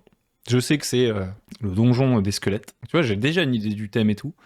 Et je me dis ok, première salle, qu'est-ce que je fais? Bah là, c'est foutu. Là, déjà, je pense, comme je vais trop vouloir me dire, attends, c'est quoi la meilleure idée pour la première salle? Première étape, c'est de lister toutes les idées. Moi, je travaille un peu en quantitatif, quoi. Je fais plein d'idées. Au bout d'un moment, il y en a certaines qui sont bien. Et c'est celle-là que je vais choisir. C'est pas sur du méga donjon, mais c'est sur du donjon. Parce que j'ai, par contre, des donjons, j'en ai déjà fait. Bah, je fonctionne comme ça, quoi. Et en général, je fais les idées d'un côté. Ensuite, je trouve une map stylée. Si j'ai la flemme de faire la map moi-même. Ce qui est quand même souvent le cas. Parce que moi, vu que je fais plus des campagnes un peu ouvertes, ma problématique, ça va plutôt être de créer plusieurs donjons que de créer un méga donjon. Je vais aller chercher des maps que je trouve stylées, et en fait, je vais mettre les idées que j'ai trouvées stylées dedans. Donc, par exemple, je me dis, c'est un ancien endroit, c'est la tombe d'un ancien démon. Il y a une jungle qui a poussé dedans. Donc, il y a démon, jungle. Il y a des cultistes qui viennent pour essayer de récupérer les trucs des démons, donc je me dis il y a les cultistes. Je me dis, je sais pas moi, il y a une mine qui a été construite en dessous et qui a du coup percé un endroit de ce donjon. Et du coup, il y a un tunnel avec une mine, et dans la mine, je sais pas, il y a des trolls, je dis n'importe quoi.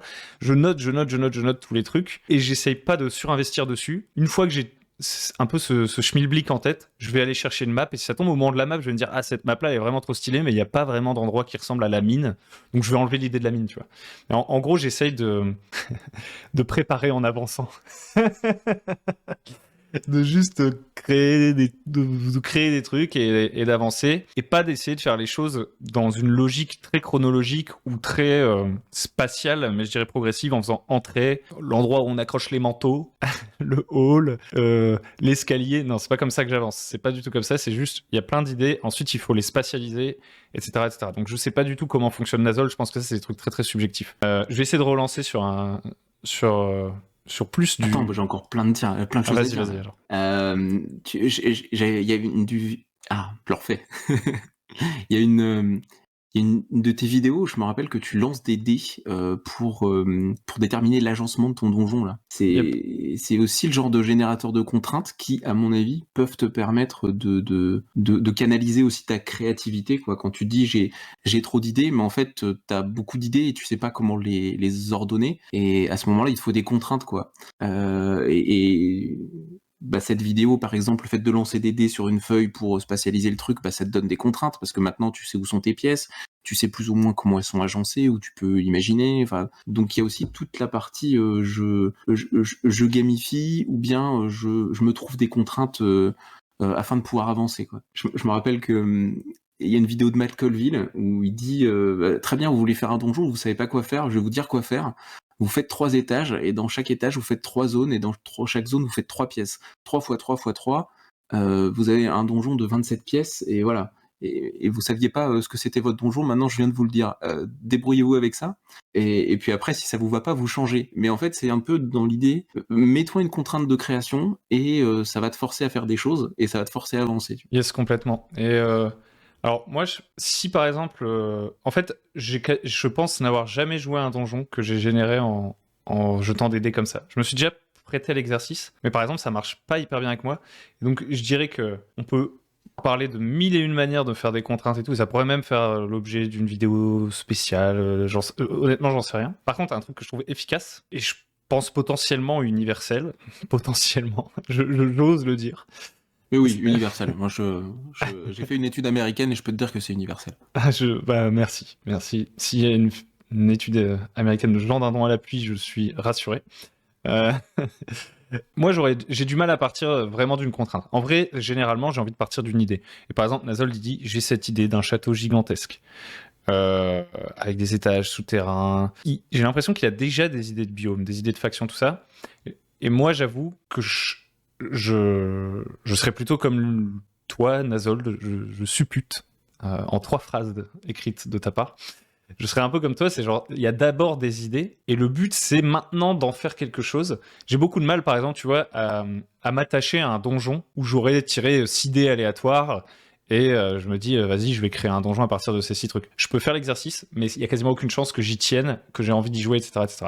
Donc je commencerai vraiment par lister toutes mes idées et après me contraindre au fur et à mesure pour me débloquer. C'est un peu bizarre, mais en fait les contraintes vont débloquer. Par exemple, j'ai ma carte de donjon, j'ai ma liste d'idées et en fait il y a des pièces qui sont vides. J'arrive pas à mettre un truc dedans. Je me dis ok, l'Iron Maiden, je la verrais bien là, mais les 3 pièces d'à côté, j'ai vraiment aucune idée. Qu'est-ce qui pourrait renforcer le thème de l'Iron Maiden? Ok, c'est un personnage en métal et tout, mais ça me donne pas plus d'idées que ça. Et c'est à ce moment-là où les contraintes vont venir me débloquer, c'est-à-dire que je sais que je dois remplir 3 pièces à côté de celle de l'Iron Maiden, parce que c'est une zone Iron Maiden. C'est là où je vais aller chercher genre des listes d'autres mots, que c'est pas moi qui ai listé, ou des générateurs aléatoires. Et en fait, je vais me dire Iron Maiden, je garde Iron Maiden en tête et je regarde les mots. Genre là, j'ai 100 mots devant moi, tu vois, genre j'ai le livre Knave dans les mains. Il y a Age, All Languages, enfin c'est en anglais, mais genre t'as griffe, voler, entendre, invulnérabilité, résistant à la chaleur, enfin genre vraiment des trucs qui n'ont rien à voir. Et en fait, j'essaie juste de voir le moment où ça va faire poum, ding ding ding, Iron Maiden, résistance à la chaleur. Mais oui, bien sûr, il y a l'Iron Maiden, elle est suspendue à une chaîne et en fait, on peut s'en servir comme une sorte de moyen pour passer au-dessus d'un gouffre de lave, tu vois. Genre, voilà, tu vois, c'est comme ça que ça se passe en fait dans ma tête. Je sais pas si c'est super utile, mais en général, moi, j'ai une envie et genre, si je suis trop au service de l'outil, j'ai pas l'impression de faire parler ma créativité. Donc, je préfère partir de mes idées, les lister, et ensuite venir tout complexifier avec d'autres éléments et subvertir mes idées et les améliorer avec des contraintes. Donc les contraintes viennent dans un second temps pour moi. Voilà, Nazold, il faut que tu trouves... il faut que tu essayes des trucs, je pense. Mais ouais, les contraintes, je te rejoins, hein, c'est des choses qui te permettent d'avancer énormément dans des processus créatifs. C'est vrai que, comme je te dis, moi j'aime bien les mettre au début, mais ça peut être aussi en cours, enfin voilà, toi tu les utilises en cours de création, et je pense que pour tout projet créatif, être obligé de se plier à l'exercice d'avoir des apports d'idées externes, parce qu'en vérité c'est ça les contraintes, hein, c'est quelque chose d'autre ou quelqu'un d'autre ou une table aléatoire ou un chat GPT ou je sais pas qui va t'amener une idée de plus que tu vas devoir prendre en compte. Ça te permet de te débloquer. Toi, quand t'as fait jouer ton méga donjon, dans la comment dire, il y a la première phase du blorb, c'est je sais exactement ce qu'il y a. Donc c'est un peu ce dont on a parlé là, je dirais. Il y a la 3e phase du blorb, c'est j'improvise. Donc l'improvisation, je pense, ça repose sur des thèmes, la cohérence, les idées qui sont venues en jeu, etc. C'est ta roue de secours. Ça veut pas dire que c'est de moins bonne qualité, mais ça se prépare moins par définition parce que c'est de l'improvisation. Et vraiment, je pense, là où peut-être toi, tu peux avoir avec un bon retour d'expérience dessus, c'est quand tu as fait jouer ton méga donjon, ta 2e phase de blorb, c'est-à-dire les outils qui t'ont semblé vraiment utiles pour run le méga donjon, qui te mettaient dans une sorte de confort dans le fait que on a en fait finalement une sorte de système, on a des mécaniques de méga donjon auxquelles tu penses, tu vois. C'est quoi les trucs qui t'ont les outils qui t'ont le plus aidé à run le méga donjon, et tu te dirais si je devais créer mon méga donjon, il y a mes idées, tu vois, mais mes idées, ça aurait pu pour être un scénario pour n'importe quelle campagne, il va y avoir tes idées. Ton impro, pour n'importe quelle campagne, tu t'en servirais. Mais dans chaque campagne, je sais pas si tu vois ce que je veux dire. J'ai l'impression que t'as la couche supérieure du sandwich, tu vois, t'as le bout de pain du dessus, c'est ta prep, t'as le bout de pain du dessous, c'est ton improvisation pour pas qu'il y ait tout qui tombe. Et au milieu, tu vois, t'as tous les condiments là, et donc je pense aux tables aléatoires, aux machins et tout. C'est quoi les trucs qui te servent le plus dans un méga donjon? Ouais, bah les tables aléatoires, et en vérité, le fruit de l'expérience tu vois, d'avoir fait du méga donjon pendant plusieurs mois, c'est que ces tables, il faut surtout pas hésiter à les réadapter au fur et à mesure pour ton expérience. J'ai un exemple en tête. Il y a nous c'était un espèce de réseau de cryptes en fait, si tu veux, et donc ils cassaient en bon pilleur de tombe, on cassait les portes de toutes les cryptes et puis tu visitais toutes les cryptes, et en fait les joueurs très rapidement se sont intéressés aux cryptes, quoi, alors que normalement la crypte c'est il y a 2 tables de pierre avec 2 momies qui sont en ruban, avec des petites offrandes à droite à gauche, etc. Et il y a rien d'écrit de plus, quoi. C'était vraiment une entrée de donjon très courte, très blorbifiée en fait, en vérité. Et il commence à dire, mais alors je vais regarder les bas-reliefs, je vais regarder est-ce qu'il y a des gravures qui ont été faites sur les murs, qui était enterré là. Il commençait beaucoup à poser des questions dans ce sens-là. Donc la première fois, règle numéro 3 du blorb, je dis écoute, oui, il y y a des bas-reliefs, c'est à moitié effacé, c'est voilà, etc. Et puis une fois, 2 fois, 3 fois, et au bout d'un moment, je lui dis, tu sais quoi, si à chaque fois qu'ils rentrent dans une crypte, ils essayent d'en savoir plus sur qui est enterré là, je vais faire une table de génération de cryptes, quoi. Ouais. Et donc en fait, cette table, elle a été, elle a juste émergé par nécessité, si tu veux. Et ça me permettait, moi, d'être droit dans mes bottes et de me dire, ok, très bien, maintenant c'est le niveau 2 de Blorb, et à chaque fois qu'il rentre dans une crypte, il dit, ah bon, on regarde un petit peu partout, est-ce qu'il y a de la peinture, est-ce que machin, et là, j'avais pas à sourciller, je lançais mes dés, et je disais, bah ouais, il y a de la peinture écaillée, ça représente une personne qui est assise en haut d'une pyramide avec ceci, avec cela, et puis, parce que c'est tout un tas de trucs que j'avais générés sur mon set de table aléatoire. Et de la même manière, toutes mes rencontres aléatoires, je me suis rendu compte au bout d'un moment que c'était mieux si j'avais un petit élément de contexte ou une espèce de petite étincelle de vie pour que la rencontre ressemble pas à la rencontre d'avant. C'était peut-être que tu vois, à chaque fois que tu rencontres des squelettes, t'avais un petit truc en plus. Par exemple, les squelettes étaient d'anciens aventuriers, ou alors les squelettes avaient tel petit détail en plus, ou tel voilà. Et ça donnait tellement d'étincelles de vie à la rencontre que je me suis dit, il faut absolument que je rajoute des éléments de contexte à chaque fois qu'il y a des rencontres. Parce que sinon, rencontrer squelette sur squelette sur squelette, c'est juste pas intéressant. Ok, donc tu avais une sorte de table de Mitchell Noose, j'ai une table de détails, en fait. Ouais. Okay. Mais en fait, l'expérience, c'est pas qu'il faut une table de détails. Enfin voilà, c'est pas la leçon, c'est surtout qu'il faut écouter un petit peu le moment où t'es au 3e niveau du Blorb, et quand ça te convient pas, de faire une règle pour que ça finisse par te convenir, quoi. Ouais, carrément. Et j'ai une question pour toi, donc qui est un peu transverse, mais je pense il y a moyen que ce soit utile même pour quelqu'un qui veut créer un méga donjon pour son usage propre.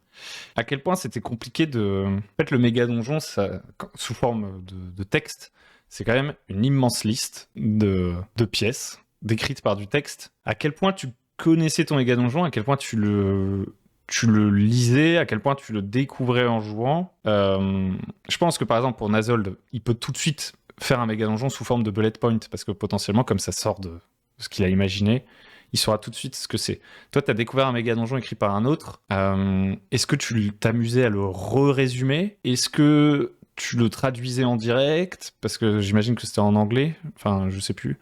Oui. Comment En fait, Vas-y. Les méga donjons, quand tu commences à en regarder plusieurs, tu te rends compte qu'il y a des donjons qui sont affreusement bien organisés. Et quand je te dis les Blur Principles, moi je pense que c'est une espèce de technique de rédaction qu'il faut un peu suivre. C'est que les pièces de donjon qui sont bien écrites, où tout de suite tu lis les 2 premières phrases et t'as une idée de ce qu'il y a dans la pièce, et tu lis les 3 autres phrases qui sont derrière, et t'as tous les détails dont t'as besoin. Ça te permet de mener le donjon à la volée, et pour moi, c'est une marque que le donjon est bien pensé et bien rédigé, en fait, parce qu'il est rédigé pour être découvert en même temps que tu le joues. Et donc ça veut dire pas mettre beaucoup d'informations, être très clair dans tes entrées, mettre le truc le plus important au départ et tout. Et en fait, si ton donjon il est rédigé comme ça, tu peux te permettre de regarder une ou 2 pièces, ou de regarder tu vois un petit peu la zone dans laquelle ils vont débarquer, et de pas aller voir plus loin. Et tu te serviras de tous les temps morts quand les gens quand les joueurs et les joueuses sont en train de discuter entre eux, etc., pour lire les pièces dans lesquelles ils veulent aller un petit peu plus loin. Et c'est vraiment le point de la partie où j'avais plus rien à faire, j'avais juste mon méga donjon, et à chaque fois qu'il progressait, je regardais juste la pièce d'après, et puis tout roulait, et quand je savais pas quoi répondre, j'avais toutes les tables aléatoires qu'il fallait qui me répondaient pour moi. C'était un des meilleurs feelings de maître du jeu possible, quoi. C'était tu joues une campagne qui se joue sans toi, et toi t'as juste à de temps en temps regarder un petit peu, de mettre des trucs, de pousser des petites t'as quasiment juste à lire et à mettre en scène, quoi.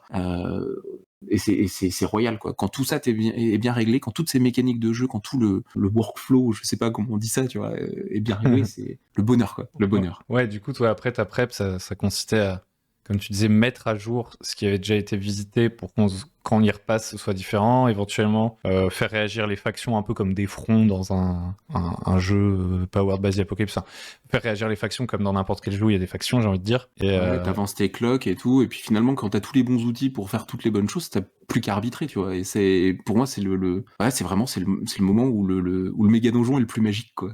et donc tu penses que par exemple, si tu devais créer un méga donjon, toi tu t'amuserais à tout créer en avance ou tu te dis honnêtement c'est complètement useless. Est-ce que par exemple, je pense vu qu'il Nazol il dit j'essaie de créer un château gigantesque, etc., etc., il a quand même envie de créer, il a pas envie juste d'improviser le méga donjon. Maintenant, moi je pense que t'es pas obligé de faire tout le méga donjon parce qu'en fait tu peux aussi voir ton méga donjon comme une sorte de campagne. Donc ça en est une en fait. Tu te dis j'ai mes factions, donc au bout d'un moment, quand ils vont arriver dans les profondeurs du méga donjon, dans des endroits moins accessibles, ils vont commencer à atteindre entre guillemets dans une campagne plus classique le BBEG, tu vois, genre ils vont atteindre des personnages de plus en plus importants, etc., etc. Donc en fait, peut-être qu'il y a aussi un moyen de découper le truc où je sais pas, tu te dis s'il y a 3 entrées dans mon méga donjon, il y a l'entrée de la crypte, il y a l'entrée par le sommet de la tour et il y a l'entrée par la porte principale. Peut-être que je peux préparer une dizaine de salles pour chacune de ces entrées et je peux commencer à jouer, quoi. Et ensuite, je continue à agrandir mon méga donjon, tu vois.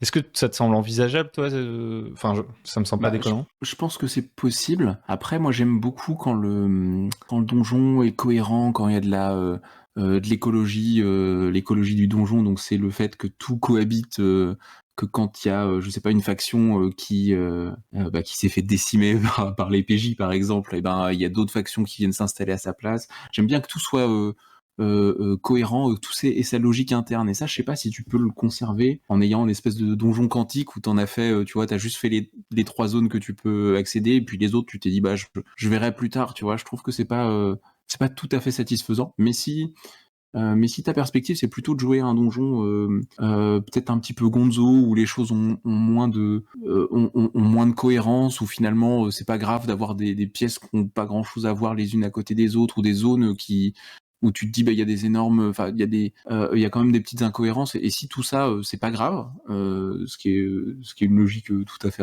respectable, je pense que c'est beaucoup plus facile d'avoir des espèces de branches ou de zones un petit peu quantiques, ou que tu définiras plus tard, ou même que tu les réagenceras plus tard, quoi. Je pense que c'est tout à fait possible, tout à fait possible d'y arriver, quoi. Ce serait pas ma manière de le faire, mais vas-y, un Azold. Ouais, moi, c'est pareil. Moi, je serais plutôt en mode. J'aimerais bien savoir que c'est cohérent et tout. J'aime pas trop faire des trucs quantiques. Je me dis, avec le blurb, là, genre, j'entrevois un truc. Genre, si je sais ce que c'est mes biomes, enfin, je sais quel biome je veux mettre dans le donjon avant de commencer la campagne. Je connais aussi les factions que je veux mettre dans le donjon. Je pense qu'il doit y avoir peut-être une sorte de raccourci pour pas se dire, ah là là, il va me falloir 6 mois pour créer le méga donjon, quoi. Si j'ai envie de commencer à jouer, je pense que je commencerai à préparer. Et peut-être, à un moment donné, je me dirais, là, j'ai atteint une sorte de threshold où je me dis, ok, là, en vrai, Hugo, arrête d'être débile, on peut déjà bien jouer avec ce que j'ai fait, j'ai pas complètement fini, je peux commencer à jouer, et d'une certaine manière, en fait, ce qui serait prêt, ce serait la couche 1 de mon blorb. Ensuite, potentiellement, je me suis mis quelques petits outils de côté pour générer des bouts de donjon, si jamais ils vont très très vite, en fait. Genre, ils traversent la prep, et ils vont tout droit, j'en sais rien, pour une raison X ou Y, pour me rassurer et me dire, ah, ils vont pas tout de suite dans mon blorb niveau 3. Je me dirais, j'ai quand même du blorb niveau 2, parce que je connais mes factions, je connais mes biomes. Donc si par exemple j'ai décidé qu'il y avait une entrée, c'était l'entrée par le marécage, dans ma tête, même si j'ai pas encore dessiné les salles du donjon toutes spatialisées, etc., je sais qu'une fois qu'on a passé le marécage, on arrive dans la crypte. J'ai pas préparé la crypte. Ce soir on joue le marécage, mais je sais déjà que le marécage mènera à la crypte qui est pas prête. Mais c'est déjà spatialement, il y a une boîte bordélique avec des jouets mis les uns sur les autres, la tête à l'envers, c'est la crypte. Et du coup, s'ils vont à la crypte, bah mine de rien, en fait, j'aurais de quoi faire. J'aurais peut-être déjà une petite table aléatoire dans un coin et globalement des outils qui me permettront en gros de temporiser la fin de la session et de me dire la prochaine fois, je passe ma crypte au niveau 1 du blorb, tu vois. Et potentiellement, si je sais qu'il y a la crypte derrière, je peux déjà, entre guillemets, mettre des indices qu'il y a la crypte derrière, parce que je sais qu'il y a la crypte derrière, sans savoir encore exactement comment est bâtie la crypte. Je peux déjà mettre, entre guillemets, même si là on sort un peu des ressorts purement dungeon crawl et tout, entre guillemets des fusils de Chekhov, des machins, tu vois, des trucs où plus tard on se dira ah oui, ça c'est parce qu'il y a la crypte, tu vois. Oui, bah il faut. Je suis d'accord sur le fait qu'il faille télégrapher les trucs et tout, ça c'est super important. Mais il y a, voilà, il y a tout un tas de trucs dans un donjon qui sont super importants. Pour moi, il faut qu'il y ait des boucles parce que ça te permet d'avoir des chemins alternatifs et donc du coup, ça veut dire que tu peux esquiver les rencontres. Tu vois, il y a beaucoup de trucs très techniques qu'il faut que c'est bien d'avoir dans ton donjon. Et après, je te rejoins sur un truc super important, c'est que finalement, si ton projet de méga donjon, tu finis par te démotiver et jamais le jouer, je pense que c'est le méga donjon, le méga donjon aura gagné sur toi, tu vois. C'est donc toute technique que tu as pour te permettre de le jouer et d'arriver à un stade où c'est jouable.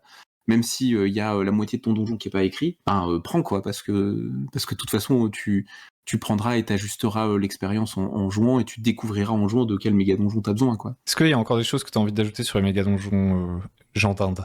Plein de trucs. Toute la nuit, je peux méga donjon. Voilà. Ok, vas-y. Fais le top 3 des trucs que tu as envie de dire.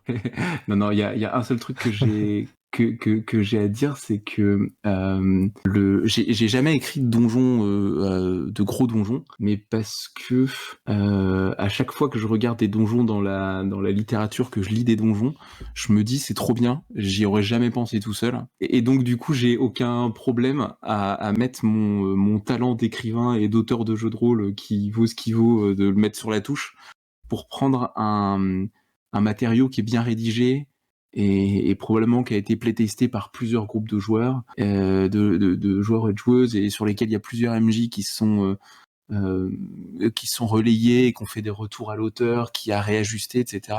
Tout ça, c'est un travail, et je pense qu'il faut pas sous-estimer le fait que les personnes qui sont auteurs de jeux de rôle y ont passé énormément de temps, et probablement beaucoup plus que ce que toi tu peux y mettre en temps, quoi. Et moi, je respecte ça tellement que quand je cherche à jouer quelque chose, je finis souvent par prendre pas forcément des méga donjons, mais des aventures, des scénars préécrits et des trucs comme ça.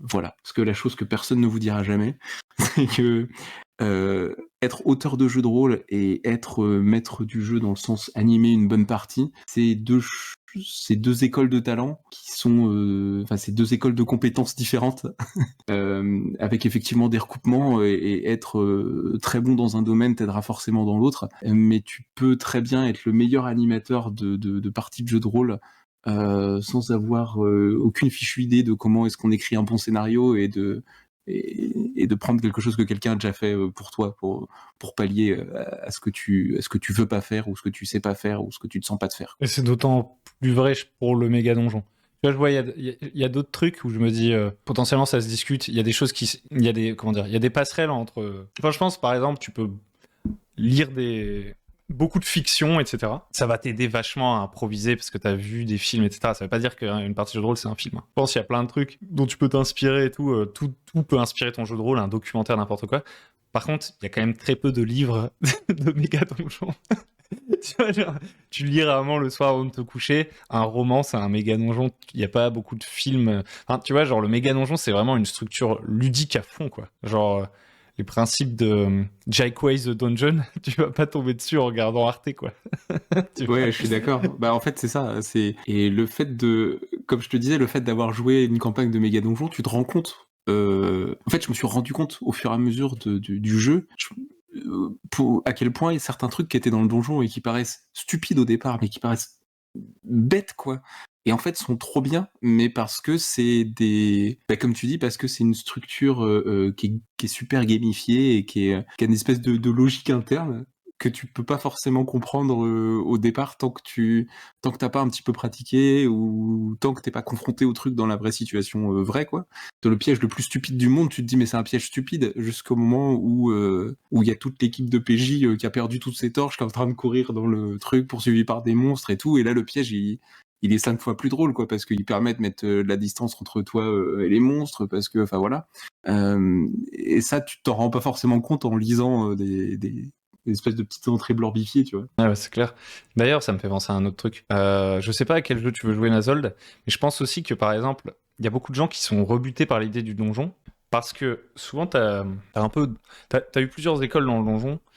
Tu sais, t'as les donjons vraiment avec on va dire une écologie et une sorte de forme de cohérence, etc. Et des fois, si t'es trop attaché à la cohérence, par exemple, dans les donjons, tu n'y mets pas justement cette petite couche gamey, ou gonzo, etc. Bah, effectivement, genre, je sais pas comment dire, un vieux château abandonné, si tu dis c'est réaliste, bah, y a pas des pièges partout, il y a pas des monstres partout et tout, donc il y a des gens qui disent les donjons c'est débile. Un autre pendant qui pourrait être, on s'en fout que ce soit débile, c'est juste un jeu. Et en fait, ce que je veux dire, c'est que des fois, l'objet donjon, je sais pas comment dire, on l'associe à porte monstre trésor, on l'associe à c'est chiant, on s'arrête devant des portes, machin, tout ça. Et je pense que les solutions à ces problèmes, en fait, effectivement, se situent dans les jeux de rôle, des trucs qui ont déjà été écrits et des systèmes aussi pour jouer au donjon. Il y a quand même de la ressource à aller chercher. De prime abord, si tu penses pas à des enjeux, je dirais comme des mécaniques d'attrition, des mécaniques de rencontres aléatoires, ouais, les logiques, genre les boucles, etc. Effectivement, en fait, dans la réalité, ça ne fait aucun sens et c'est sûrement pas amusant de faire un dungeon crawling. Et, et donc, ouais, je suis 100% d'accord avec ce que tu dis sur... C'est une sorte de monde à part entière, le donjon. Parfois un peu mal compris, je crois. Et c'est totalement mal compris. C'est totalement mal compris. Alors, tous ceux qui écoutent ce podcast, voilà, et vous aimez les trahisons, le drama, les romances et tout ça, mettez ça dans une campagne méga donjon, parce qu'en plus, il y a de l'attrition, et en plus, il se passera n'importe quoi, et il y aura tout le drama dont vous avez tant rêvé. Vous pouvez faire tout ça dans un donjon. Et d'ailleurs, Ne jetez pas les donjons. depuis tout à l'heure, t'as pas dit c'était quoi le méga donjon que t'as joué, au cas où, pour ceux qui voudraient aller voir, c'était... Ouais, c'était Baromaze. Voilà, à prendre à vos risques et périls, parce que le monsieur qui a écrit ça n'a pas bonne réputation sur tous les aspects. Donc voilà, ça vous savez. Mais le Baromaze en lui-même, si on prend juste le donjon, il est très très bien. Alright. Je te propose qu'on passe à une autre question, qui sera la dernière, à moins que... question de Shendar Rod. Comment écrire et mener un scénario enquête?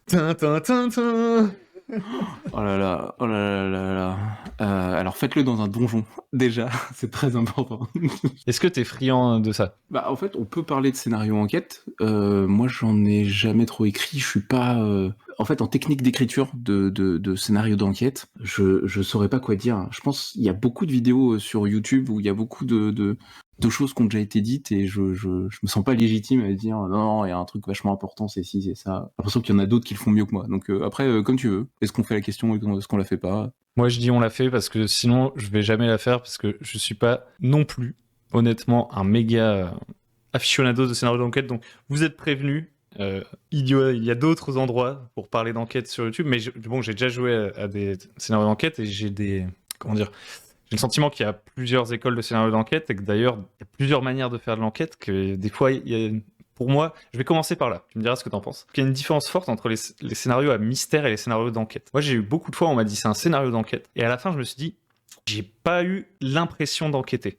Tu vois, genre, c'est vraiment du feeling, et c'est pour ça que des fois, je pense, le terme enquête, il est un peu surcoté. En fait, moi, je suis très tatillon. Hein. Bon, voilà, ça veut pas dire que j'aime pas les parties, mais je suis très tatillon. Et genre... Et qu'est-ce qui t'embêtait sur ce type de scénario? C'est quoi? C'est t'avais l'impression de suivre un espèce de truc un petit peu linéaire jusqu'à ce qu'on te donne la solution ou... Il y a ça. Alors, là, comme ça, au débeauté, je dirais, il y a un peu il y a 4 trucs qui gravitent et que souvent on appelle enquête et que je trouve super différent. Si tu enfin, super différent. Dans la subtilité, c'est très différent. Il y a les scénarios d'horreur, enquête à la Cthulhu, on va dire. On va faire une sorte de mot valise horreur, enquête à la Cthulhu, qui sont pour moi assez souvent pas tout à fait, pas toujours, j'ai pas toujours l'impression d'enquêter. Parfois, j'ai un peu l'impression que c'est des scénarios, je dirais un peu train fantôme. Je vais à un endroit, on me donne une information qui me renvoie à un autre endroit, puis on me donne une information qui me renvoie à un autre endroit. À chaque fois, je découvre des trucs et tout, mais j'ai pas l'impression durant la partie de devoir beaucoup réfléchir, recoller les indices, etc. J'ai pas l'impression que l'enjeu se trouve là, en fait. Après, je dirais que t'as les... J'aime bien train fantôme, j'aime beaucoup le terme train fantôme. Parce que, effectivement, je vois ce dont tu parles, et en fait, moi, c'est exactement le genre de scénario où je me mets un peu en retrait, et je me dis, vas-y, tu sais quoi, les autres vont bien décortiquer ce scénario pour moi, pas de problème et tout. Et donc, tu fais juste un petit peu l'ambianceur, quand il faut avoir peur, t'as un petit peu peur, tu supportes un peu le ton et tout, mais tu fais... Moi, je me rappelle être dans des parties comme ça et ne pas faire grand-chose du point de vue narratif, intrigue, quoi. J'aime beaucoup le train fantôme, quoi. Yep. Moi, j'avoue que le problème, entre guillemets, pour moi, c'est que ouais, j'ai vraiment pas l'impression d'enquêter. C'est pas que ça me dérange, c'est que potentiellement, je peux avoir des déceptions, en fait, quand... D'ailleurs, c'est pas spécifique à Cthulhu, et je pense qu'il y a des scénarios de Cthulhu où t'enquêtes vraiment. Cthulhu, c'est tout un monde, donc il y a un milliard d'expériences différentes dans ce multiverse de Cthulhu. Mais voilà, il y a souvent on va dire ce phénotype de partie de jeu de rôle, ce type de partie, où en fait j'ai pas vraiment l'impression qu'on enquête. On joue des enquêteurs. Et par exemple, quand on va à un endroit, l'indice qui doit nous faire avancer, on va forcément l'avoir. Le MJ va nous le donner. On n'a pas besoin, voilà, vraiment d'être très smart pour résoudre le schmilblick et de faire des choix. Nos choix vont aussi parfois pas trop impacter la fin. Ils vont impacter le déroulement, mais l'enjeu n'est vraiment pas de découvrir la vérité. Ensuite, je dirais, je vois une 5e catégorie, c'est horrible. Il faut que j'arrête d'ouvrir le truc. T'as les énigmes, genre t'as les jeux où ça ressemble plutôt à des sortes d'escape game. Voilà, pour moi, c'est pas de l'enquête. En fait, des fois, il n'y a pas vraiment beaucoup de logique, mais tu fais des puzzles. Je le passe rapidement sur celui-là. Ensuite, il y a le mystère. Le mystère, c'est peut-être un peu comme le train fantôme, sauf que je le vois moins rattaché à forcément l'ambiance et l'horreur. Je dirais que le mystère, en fait, tu peux le retrouver dans n'importe quelle partie, et c'est un moteur qui donne envie de jouer la suite. Et il peut y avoir du mystère dans un porte-monstre trésor, vraiment, il peut y avoir du mystère dans n'importe quelle partie de jeu de rôle. Je dirais pas que c'est vraiment un sous-genre, un type de gameplay. Le mystère, c'est juste un truc, t'as envie de savoir la suite, quoi. T'es curieux, donc c'est un moteur d'engagement. Et après, il y a les 2 derniers trucs.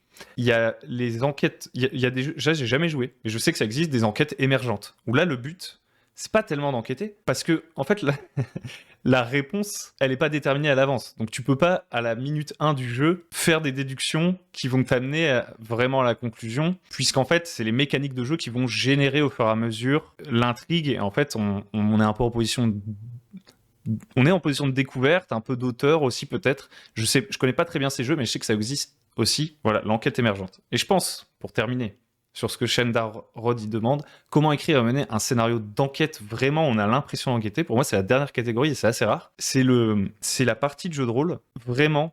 Tu te dis, on va pas réussir si on se met pas à vraiment enquêter. Tu vois ce que je veux dire? Et en fait, finalement, c'est assez rare. Oui, et je suis d'accord, c'est celle qui est intéressante, c'est celle que tu as envie de jouer en fait, la dernière catégorie. C'est celle où tu te dis, ok, c'est le moment où je ne fais qu'un avec mon personnage, et au même titre que mon personnage est en train d'essayer de comprendre ce qui s'est passé, en train d'essayer comment est-ce qu'on décortique ce mystère, moi je le fais avec lui. Et je suis tout à fait d'accord. Et effectivement, comme tu le dis, ça ne viendra pas dans un train fantôme, c'est-à-dire tu peux pas le faire. Enfin, il faut que tu saches qu'il y a un mystère fini qui soit déjà décidé. En même temps, il faut que tu aies des moyens d'action, des choix, des choses comme ça à faire, et que tu aies la sensation que tout ça ait un impact sur le jeu. Et tout ça, c'est pas super facile à concilier et à construire, quoi, en vérité. C'est pas forcément que c'est celui auquel j'aurais envie de jouer, parce que je peux aimer un train fantôme et tout. Par contre, c'est vraiment ça que j'appelle l'enquête. Je pense à un jeu de société, c'est ce qui s'appelle Détective. J'y ai pas joué, enfin j'y ai joué une fois en vacances. Et c'est un des seuls jeux de société où j'avais vraiment l'impression d'enquêter. Par exemple, quand tu me fais jouer un Unlock, Ouais, c'est plutôt un escape game celui-là. c'est plus une sorte d'escape game, c'est un peu goofy, genre attends là il y a 3 ballons bleus. Tu vois, genre bon, c'est pas vraiment une enquête, genre je suis en mode enquêteur, je regarde les preuves et les machins. Mais dans ce jeu Détective, qui n'est pas un jeu de rôle, mais qui, dans un sens, pour moi, crée une immersion proche de celle de je suis un enquêteur. En fait, ce qui fait ça, c'est que tu as vraiment des documents, etc. à regarder. Tu dois vraiment faire des liens entre les choses. Et surtout, il y a un facteur temps. En fait, l'enjeu, c'est la découverte de vérité. Pour moi, on a vraiment l'impression de faire une enquête, d'une certaine manière, et que je sois vraiment investi dans le fait d'essayer de comprendre. Il faut, a priori, qu'il y ait un enjeu d'une façon ou d'une autre, que ça soit par exemple le fait que le meurtrier puisse faire d'autres victimes à chaque fois qu'on n'arrive pas à avancer sur l'enquête, ou que l'affaire soit close par le commissariat, etc., etc. Et à partir du moment où en fait il y a une condition de défaite, entre guillemets, et que du coup le but c'est plus vraiment de découvrir le mystère, tu vois, et d'avoir une histoire satisfaisante à la fin, et que le MJ va donc nous donner les indices pour qu'on arrive à la fin.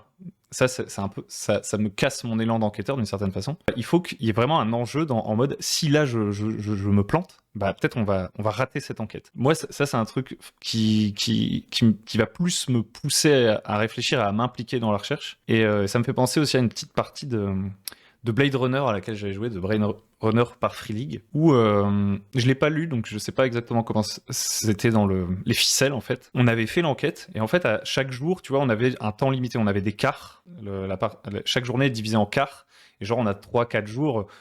Je suis pas sûr que nous on sache à l'avance combien de temps on a. En gros, on doit vraiment choisir nos activités par quart de journée, genre moi je vais aller là-bas, moi je vais enquêter là-bas, etc.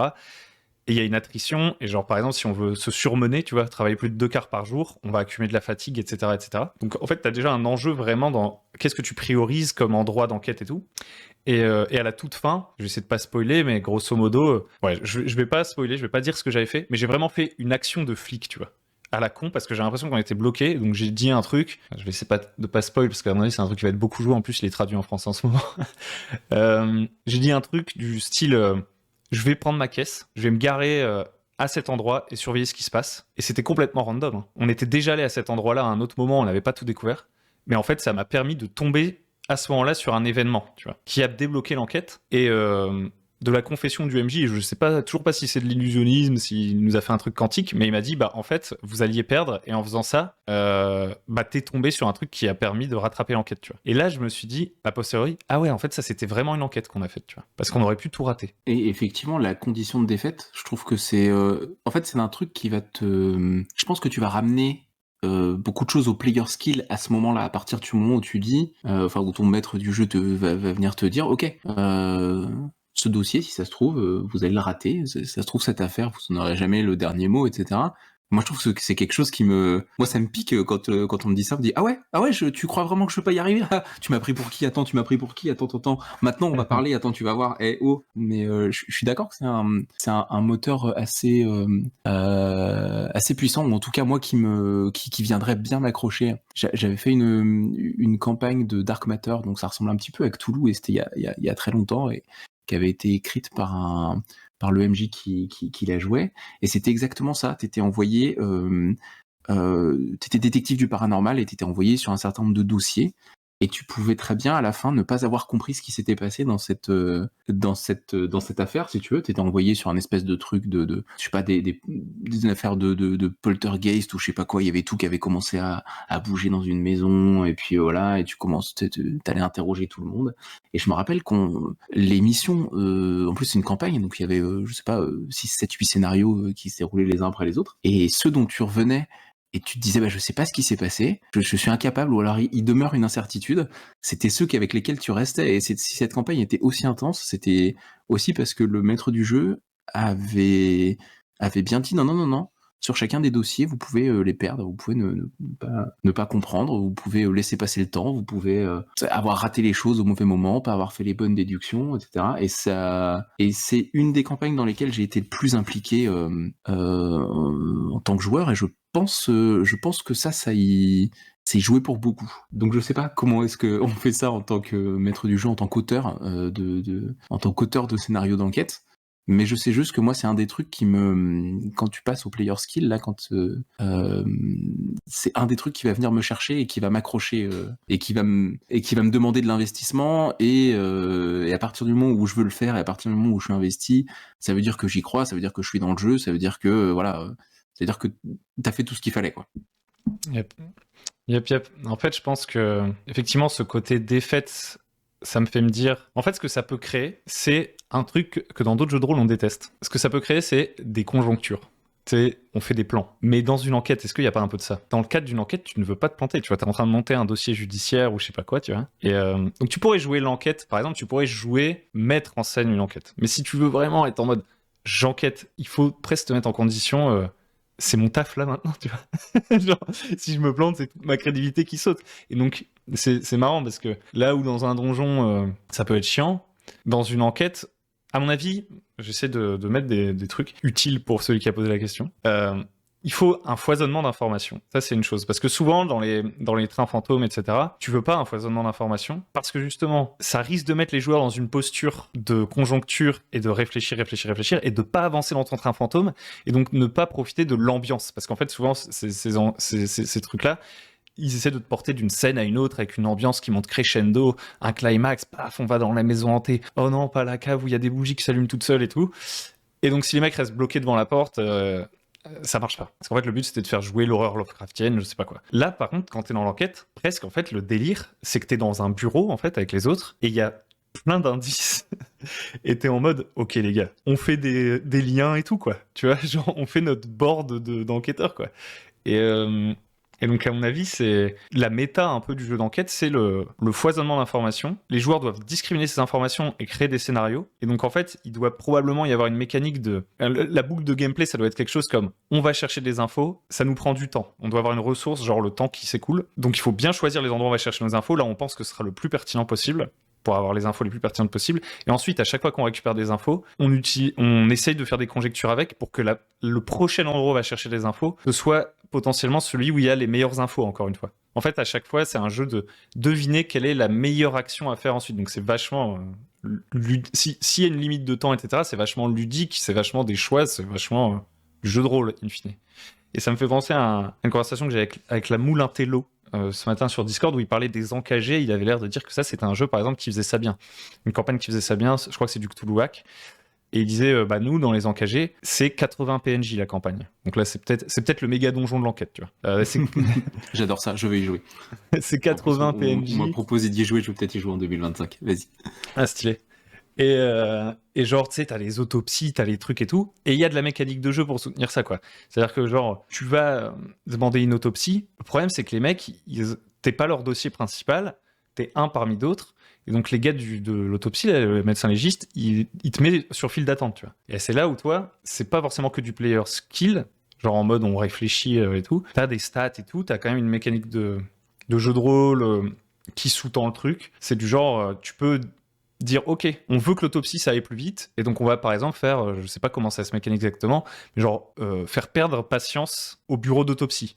Donc c'est à dire que les prochains jets, par exemple, pour convaincre le bureau d'autopsie de nous prendre en priorité, seront plus difficiles, tu vois. Donc il y a aussi de la mécanique, on va dire, tu vois. Et je pense à partir de ce moment-là, ça peut devenir très très intéressant, quoi. Et je pense que cette mécanique, elle te sert, et particulièrement si cette mécanique, elle est assez bien équilibrée et avec la perspective de perdre, parce que on va en revenir aux donjons, mais les donjons c'est la base du jeu de rôle, hein, je pense que tout le monde l'aura compris. Mais quand il y a quand il y a un mob qui est trop dur dans un donjon, avec beaucoup de stats, avec je sais pas, d'un très haut facteur de puissance par rapport à toi, un des trucs que ça déclenche, c'est que les joueurs et les joueuses autour de la table se disent ok, puisque ce combat est très compliqué, on va attendre une embuscade. On va essayer de contourner, on va essayer de passer discrètement, on va essayer de trouver une créature plus grosse que celle-là, voilà. Et en fait, c'est de compenser avec de l'intelligence humaine, si tu veux, et avec ton player skill, ton implication, quoi, de pouvoir de gagner contre le jeu qui est fait pour être dur pour toi, quoi. Et je pense que ramener tout ça dans un jeu de rôle d'enquête, ça a ce même espèce d'effet bénéfique. Qui est que tu mets un certain nombre de règles, voilà, comme tu disais, le bureau d'autopsie te répondra pas avant X temps, les indices, t'as ce que t'auras pas plus, et ben ça force les personnes à se dire ok, très bien, j'ai ce que j'ai, c'est peu de choses, le temps passe, il y a notre réputation d'agent du FBI qui est en jeu, je sais pas. Et de gamifier tous ces trucs-là, d'avoir des curseurs, d'avoir des jauges, d'avoir des mécaniques dessus, ça rend aussi le jeu clair, quoi, sur qu'est-ce qui se passe si jamais tu fais rien, ou si jamais tu laisses se dérouler les choses sans y injecter ta créativité, tes bonnes idées, sans que tu essayes de hacker le jeu, quoi. C'est un petit peu ça. Et je pense que c'est des effets très très bénéfiques si tu arrives à bien les mettre en place. Ouais, moi je pense que c'est... Tu vois, si tu me fais faire jouer un train fantôme, admettons, qui se fait en 2-3 parties, peut-être je vais aller me coucher en disant ah, j'ai hâte de voir ce qui va se passer la prochaine fois, tu vois, peut-être si j'ai été pris dans le truc. Tu me fais jouer à un jeu d'enquête, je vais pas réussir à aller me coucher. Parce qu'en fait, je vais être en mode faut que je retourne au bureau, putain. Tu vois, je vais être en mode ils me trouvent pas une solution, on a perdu tellement de temps à la session 1 là que si ça tombe, on va juste perdre, tu vois. Et donc du coup, à ce moment-là, je suis au plus proche de ce que doit ressentir un enquêteur, tu vois. Et là, je touche vraiment, via le médium jeu de rôle, à je suis un enquêteur, tu vois ce que je veux dire? Genre, je pense, si tu me dis je peux rater l'affaire, je vais aller griller des clopes dans le jardin, tu vois, en disant putain, le bureau d'autopsie me rappelle pas. Tu sais le truc que t'associes généralement aux gens complètement fous ou enterrés dans leur théorie du complot, qui est de se mettre des post-it sur les murs et de les relier avec des ficelles et tout. Tu vois ça? C'est Et ben exactement nous on ça. l'avait fait pour notre partie de Dark Matter. Ah ouais. Il y a un moment donné, tu vois, on a pris une session complète et on s'est dit attends, il faut vraiment qu'on se pose. Je pense que toutes les affaires sur lesquelles on enquête depuis le début sont liées d'une manière ou d'une autre. On comprend pas pourquoi. Et on a fait tout ce truc-là, on a pris des feuilles, on en a mis partout sur la table et tout, et on a tout remis partout. Enfin, tu vois, on a réécrit les choses, on les a toutes les connexions qu'on avait faites les unes avec les autres, etc. Et ben, on a fait une session entière IRL, quoi, 3 heures ou 4 heures sur une vraie table, de tirer nos traits, de faire toutes les conjectures et tout. Et toi, je m'en rappellerai toute ma vie parce que c'était vraiment le moment où on était des enquêteurs, quoi. Moi, j'ai un parallèle aussi. C'est là où je me dis que la mécanique a toujours sa place. Enfin, en fait, à partir du moment où tu enlèves la mécanique, tu peux te dire, on va jouer un truc narratif où le but, c'est plutôt l'histoire et tout. Et par contre, si t'as vraiment... Moi, la mécanique, ça renforce vraiment mon immersion, potentiellement, dans vraiment... J'ai l'impression de réfléchir comme le personnage. Et des fois, c'est pas sur des jeux de rôle, c'est sur des trucs pas freeform et on raconte une histoire du tout que ça se passe. Ce côté, genre, j'ai l'impression d'être dans mon rôle, je peux l'avoir aussi sur le jeu de plateau, le Trône de Fer, c'est un truc dont je parle souvent, où je trouve que c'est un des jeux de société qui arrive vraiment à émuler le fait que je vais faire des négociations et des coups tordus et tout. Parce que en fait, il y a une sorte de winning condition et parce que c'est un jeu où je sais pas si tu y as déjà joué, tu places des ordres cachés partout sur la carte. Tu sais, t'as vraiment la carte de Westeros devant toi. T'es là avec tes voisins et t'essayes de négocier leurs mouvements, tu vois. Tu dis, là, ce serait bien que tes troupes, elles m'attaquent pas. Si tu veux, on s'allie contre lui et tout. Et en fait, dans ces moments-là, t'as vraiment une sorte de, j'ai pas le terme, une synesthésie, j'en sais rien. Tu vois, c'est pas un jeu de rôle. Si on se mettait à faire des voix et d'en faire des caisses et de rajouter une couche de fiction par-dessus, ce serait vraiment accessoire à ce genre de jeu, parce que c'est avant tout un jeu de stratégie et de trahison et tout. Là, les mécaniques vraiment me mettent au plus proche du truc de stratégie et de coups dans le dos et tout, quoi. Et je pense que pour l'enquête, bah, y a un enjeu là-dessus aussi. Mais bref, j'ai complètement dérivé. Est-ce que tu as quand même, on va essayer de répondre à la question, des petites idées de ce que toi tu ferais? Et on n'est pas obligé de rester d'ailleurs dans ce paradigme de on va faire vraiment une enquête, genre et tout. Toi, si tu dois, je sais pas, même construire un mystère, un truc comme ça, est-ce que tu as un peu des trucs, des réflexes et tout? Ou à chaque fois tu réinventes un peu la roue parce que c'est pas forcément ton truc, ce qui est totalement ok parce que moi honnêtement c'est souvent ça. Moi, je ferais très attention aux points bloquants du scénario, c'est-à-dire les indices critiques, les personnages critiques, les PNJ dont il faut absolument pas qu'ils meurent et tout, etc. Et tout ce qui est bloquant, j'essaierais je me dirais que c'est des faiblesses du scénario que d'avoir des points bloquants. On fait une campagne de Donjons et Dragons là en ce moment, et il y a un mystère à résoudre. Il faut comprendre comment la malédiction, etc. Et le maître du jeu a fait un truc très intelligent. Il nous a dit, je vous le dis de vous à moi, que ce soit clair, il n'y a aucun PNJ qui est nécessaire à 100%. C'est-à-dire vous pouvez passer des alliances avec plusieurs factions. Il y aura jamais aucun PNJ qui sera bloquant. Il y aura jamais aucun objet qui est critique à avoir. Voilà, il y a plusieurs manières de résoudre ce scénario. Et voilà, donc il faut pas se focaliser. Et il nous a dit ça très directement. Et en fait, l'effet que ça a eu chez nous, c'est ok, très bien. Maintenant, tout est affaire de choix.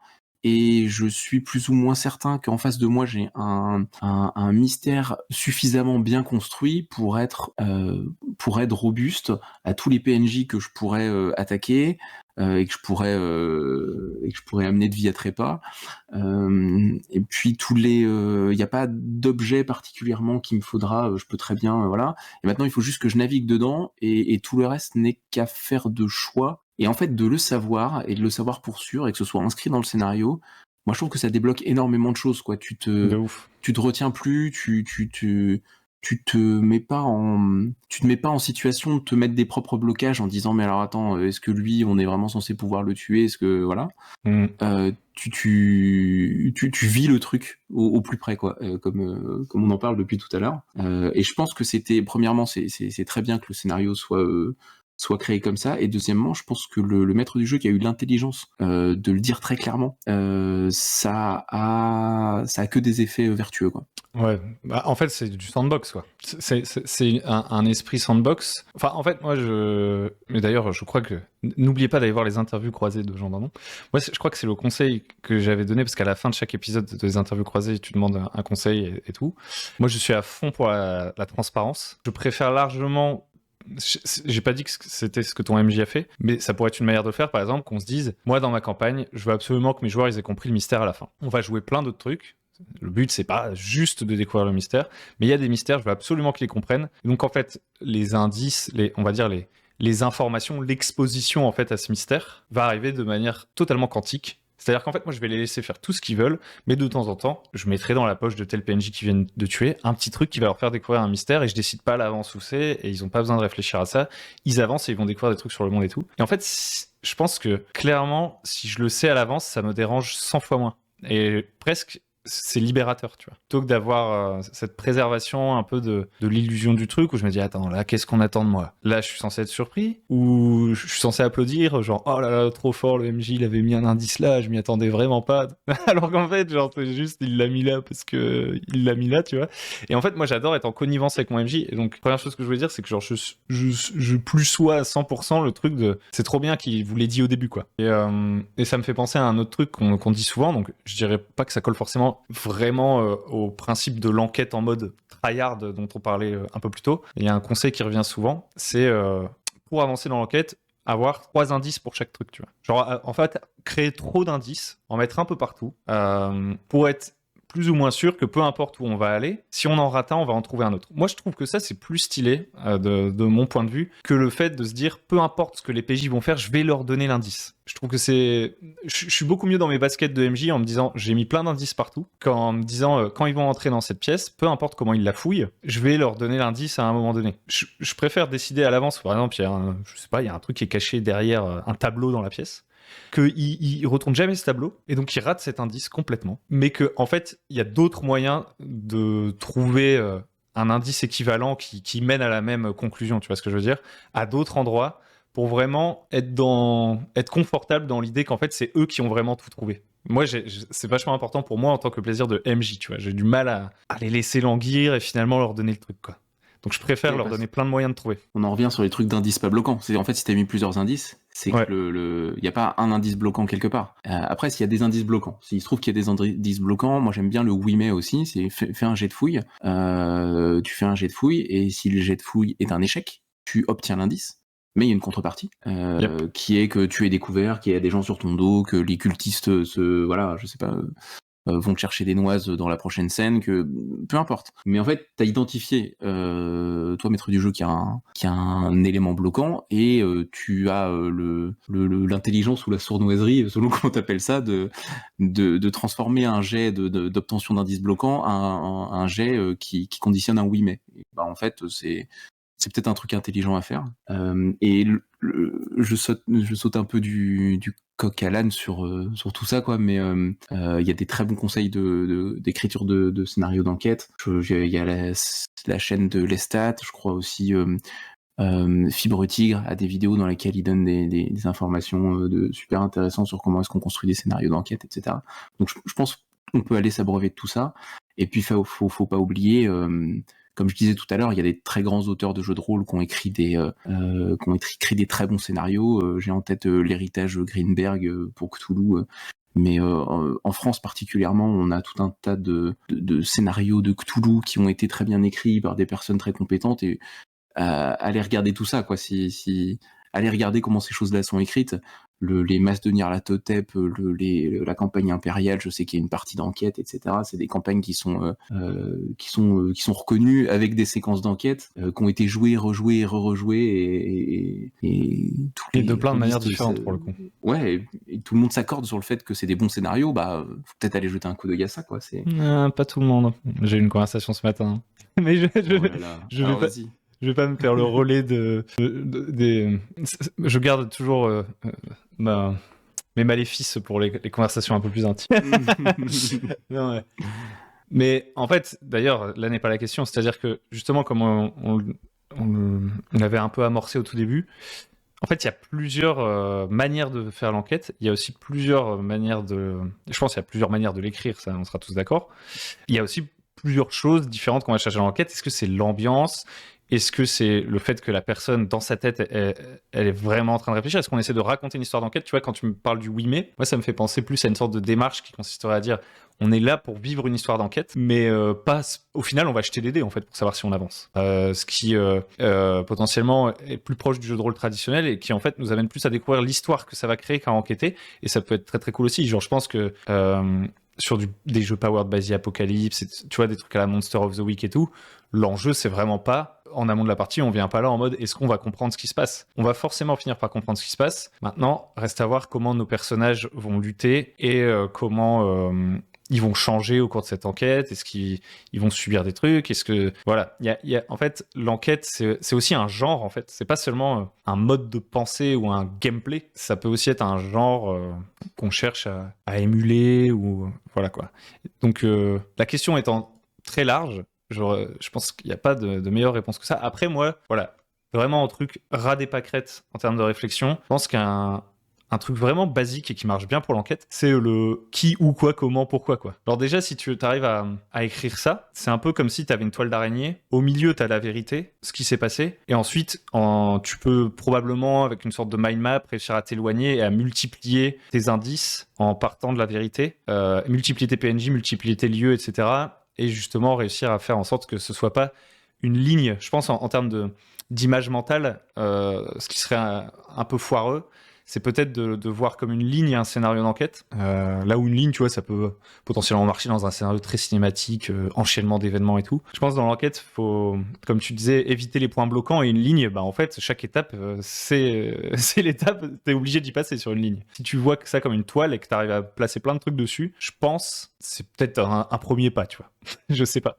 Moi, j'avoue, je fais pas beaucoup. Je fais très peu de one-shot. Je faisais beaucoup ça avant. Et donc, je pense très peu les enquêtes comme ça de manière super mécanique parce qu'en fait, l'enquête, pour moi, c'est plutôt des mystères qui se retrouvent dans un grand bac à sable où finalement, on pourrait s'en foutre complètement. Ce serait pas bloquant. Et je pense que si je devais faire un one-shot, basiquement, je partirais de là. Moi, je suis comme toi, hein, j'aime bien les sandbox, etc. Et particulièrement quand je fais jouer des campagnes, c'est des campagnes de Vampire la Mascarade. Et je pars du principe que il y a beaucoup de choses qui vont se passer, qu'il y a beaucoup de mystères, beaucoup d'intrigues qui vont s'entrecroiser, que les personnages vont naviguer dedans, qui comprendront probablement pas tout, et je suis assez en paix avec ça, avec le fait qu'il y a une espèce de grande trame tentaculaire dans lesquelles tu navigues, et puis tu comprends ce que t'en comprends, et puis si t'as pas tous les éléments à la fin, c'est pas grave, tu vois. C'est pas grave, parce qu'il y a l'histoire, parce qu'il y a l'expérience, parce qu'il y a ce que tu joues dedans, et c'est plus important que ce que le maître du jeu a écrit, tu vois. Ou a fait jouer dans sa tête, ou a prévu dans sa tête en se disant « Oh là là, mais mes PNJ, mais qu'est-ce qu'ils sont bien », mais etc. Finalement, le prisme par lesquels les joueurs et les joueuses vont le voir, c'est ce qui va se jouer. Et puis, s'il y a des zones d'ombre à la fin, on fera un débrief, on expliquera ce qu'on a raté, c'est pas grave. Faut pas non plus penser que le scénario est à mettre avant les histoires personnelles et l'histoire de la partie, quoi. Même complètement. Après, bon, voilà. Je suppute que la personne voulait faire un one-shot d'enquête. Moi, honnêtement, voilà, je terminerai là-dessus. Si je devais faire un one-shot d'enquête, j'irais chercher un one-shot d'enquête déjà fait. Parce que ça m'amuse pas du tout de créer vraiment du scénar. Et je pense qu'à force de faire des one-shots d'enquête, il y a peut-être des mécaniques qui en sortent. Un truc aussi, la méthode des 3 indices, je crois que c'est The Alexandrian qui en parle, mais c'est peut-être même pas de lui à la base. Je pense aussi, un dernier conseil, c'est au-delà même d'aller voir des scénarios d'enquête, regarder un peu des jeux d'enquête, mais genre qui vraiment se revendiquent jeux d'enquête. Probablement qu'ils ont des bons conseils pour créer des enquêtes avec. Tu sais, je pense à des jeux que honnêtement j'ai pas lus, mais j'ai aucune idée de leur qualité et de si j'aimerais bien ou pas. Mais il y a Crime. Je crois que Crime c'est genre vraiment un jeu d'enquête historique, je sais pas quoi. Enfin, je pense qu'il y a des bouquins. La plupart des jeux de rôle s'accompagnent de conseils, et donc peut-être que juste en prenant un jeu d'enquête déjà de base, il y aura du grain à moudre. Il y a Gumshoe, le jeu de rôle Gumshoe qui est souvent cité, et je crois que ça fonctionne avec des consommables. T'as des points d'enquête, je crois que tout le monde a 1 ou 2 points d'enquête, qui te permettent de débloquer des scènes quand tu veux en obtenant tous les indices sur ces scènes. Je crois que c'est à peu près le. Mais il est souvent cité parce que c'est un système de jeu qui prend l'enquête un petit peu différemment des autres. C'est peut-être, je l'ai pas lu non plus. C'est peut-être de ce côté-là qu'il faut aller regarder si tu cherches des systèmes. Il y a Blade Runner là justement. Moi j'avais joué Blade Runner, honnêtement j'avais plutôt bien aimé ce système de quart avec une attrition en temps pour terminer l'enquête et tout. Donc voilà, on a balancé des idées à l'appel. Ça fait plus de 2 heures. À chaque fois, en fait, on bat des records de temps sur ce format. On va peut-être s'arrêter là, Jean Dindon. Tu crois pas ? Ouais, tout ça pour parler des jeux de rôle d'enquête dont on est tous les deux pas spécialistes dès le départ, tu vois. Exactement.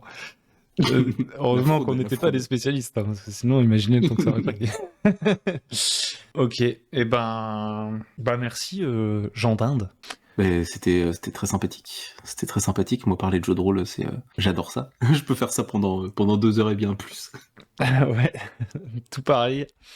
Peut-être qu'on se recroisera de toute façon dans un prochain épisode ou sur une partie de jeu de rôle. D'ailleurs, si vous êtes arrivé au bout de l'épisode, j'allais dire, et même si vous n'êtes pas arrivé au bout, mais si vous n'êtes pas arrivé au bout, vous m'entendrez pas vous le dire, ça n'a aucun sens. Si vous êtes arrivé à ce stade de la vidéo, n'hésitez pas déjà à liker, à vous abonner, tout ça. Et puis si vous voulez, à poser vos questions en fait, tout simplement. Sur le Discord ou en commentaire. Peut-être que ça fera l'objet d'une prochaine conversation comme celle-ci. Voilà, merci de nous avoir écoutés. Merci encore Jean Dindon.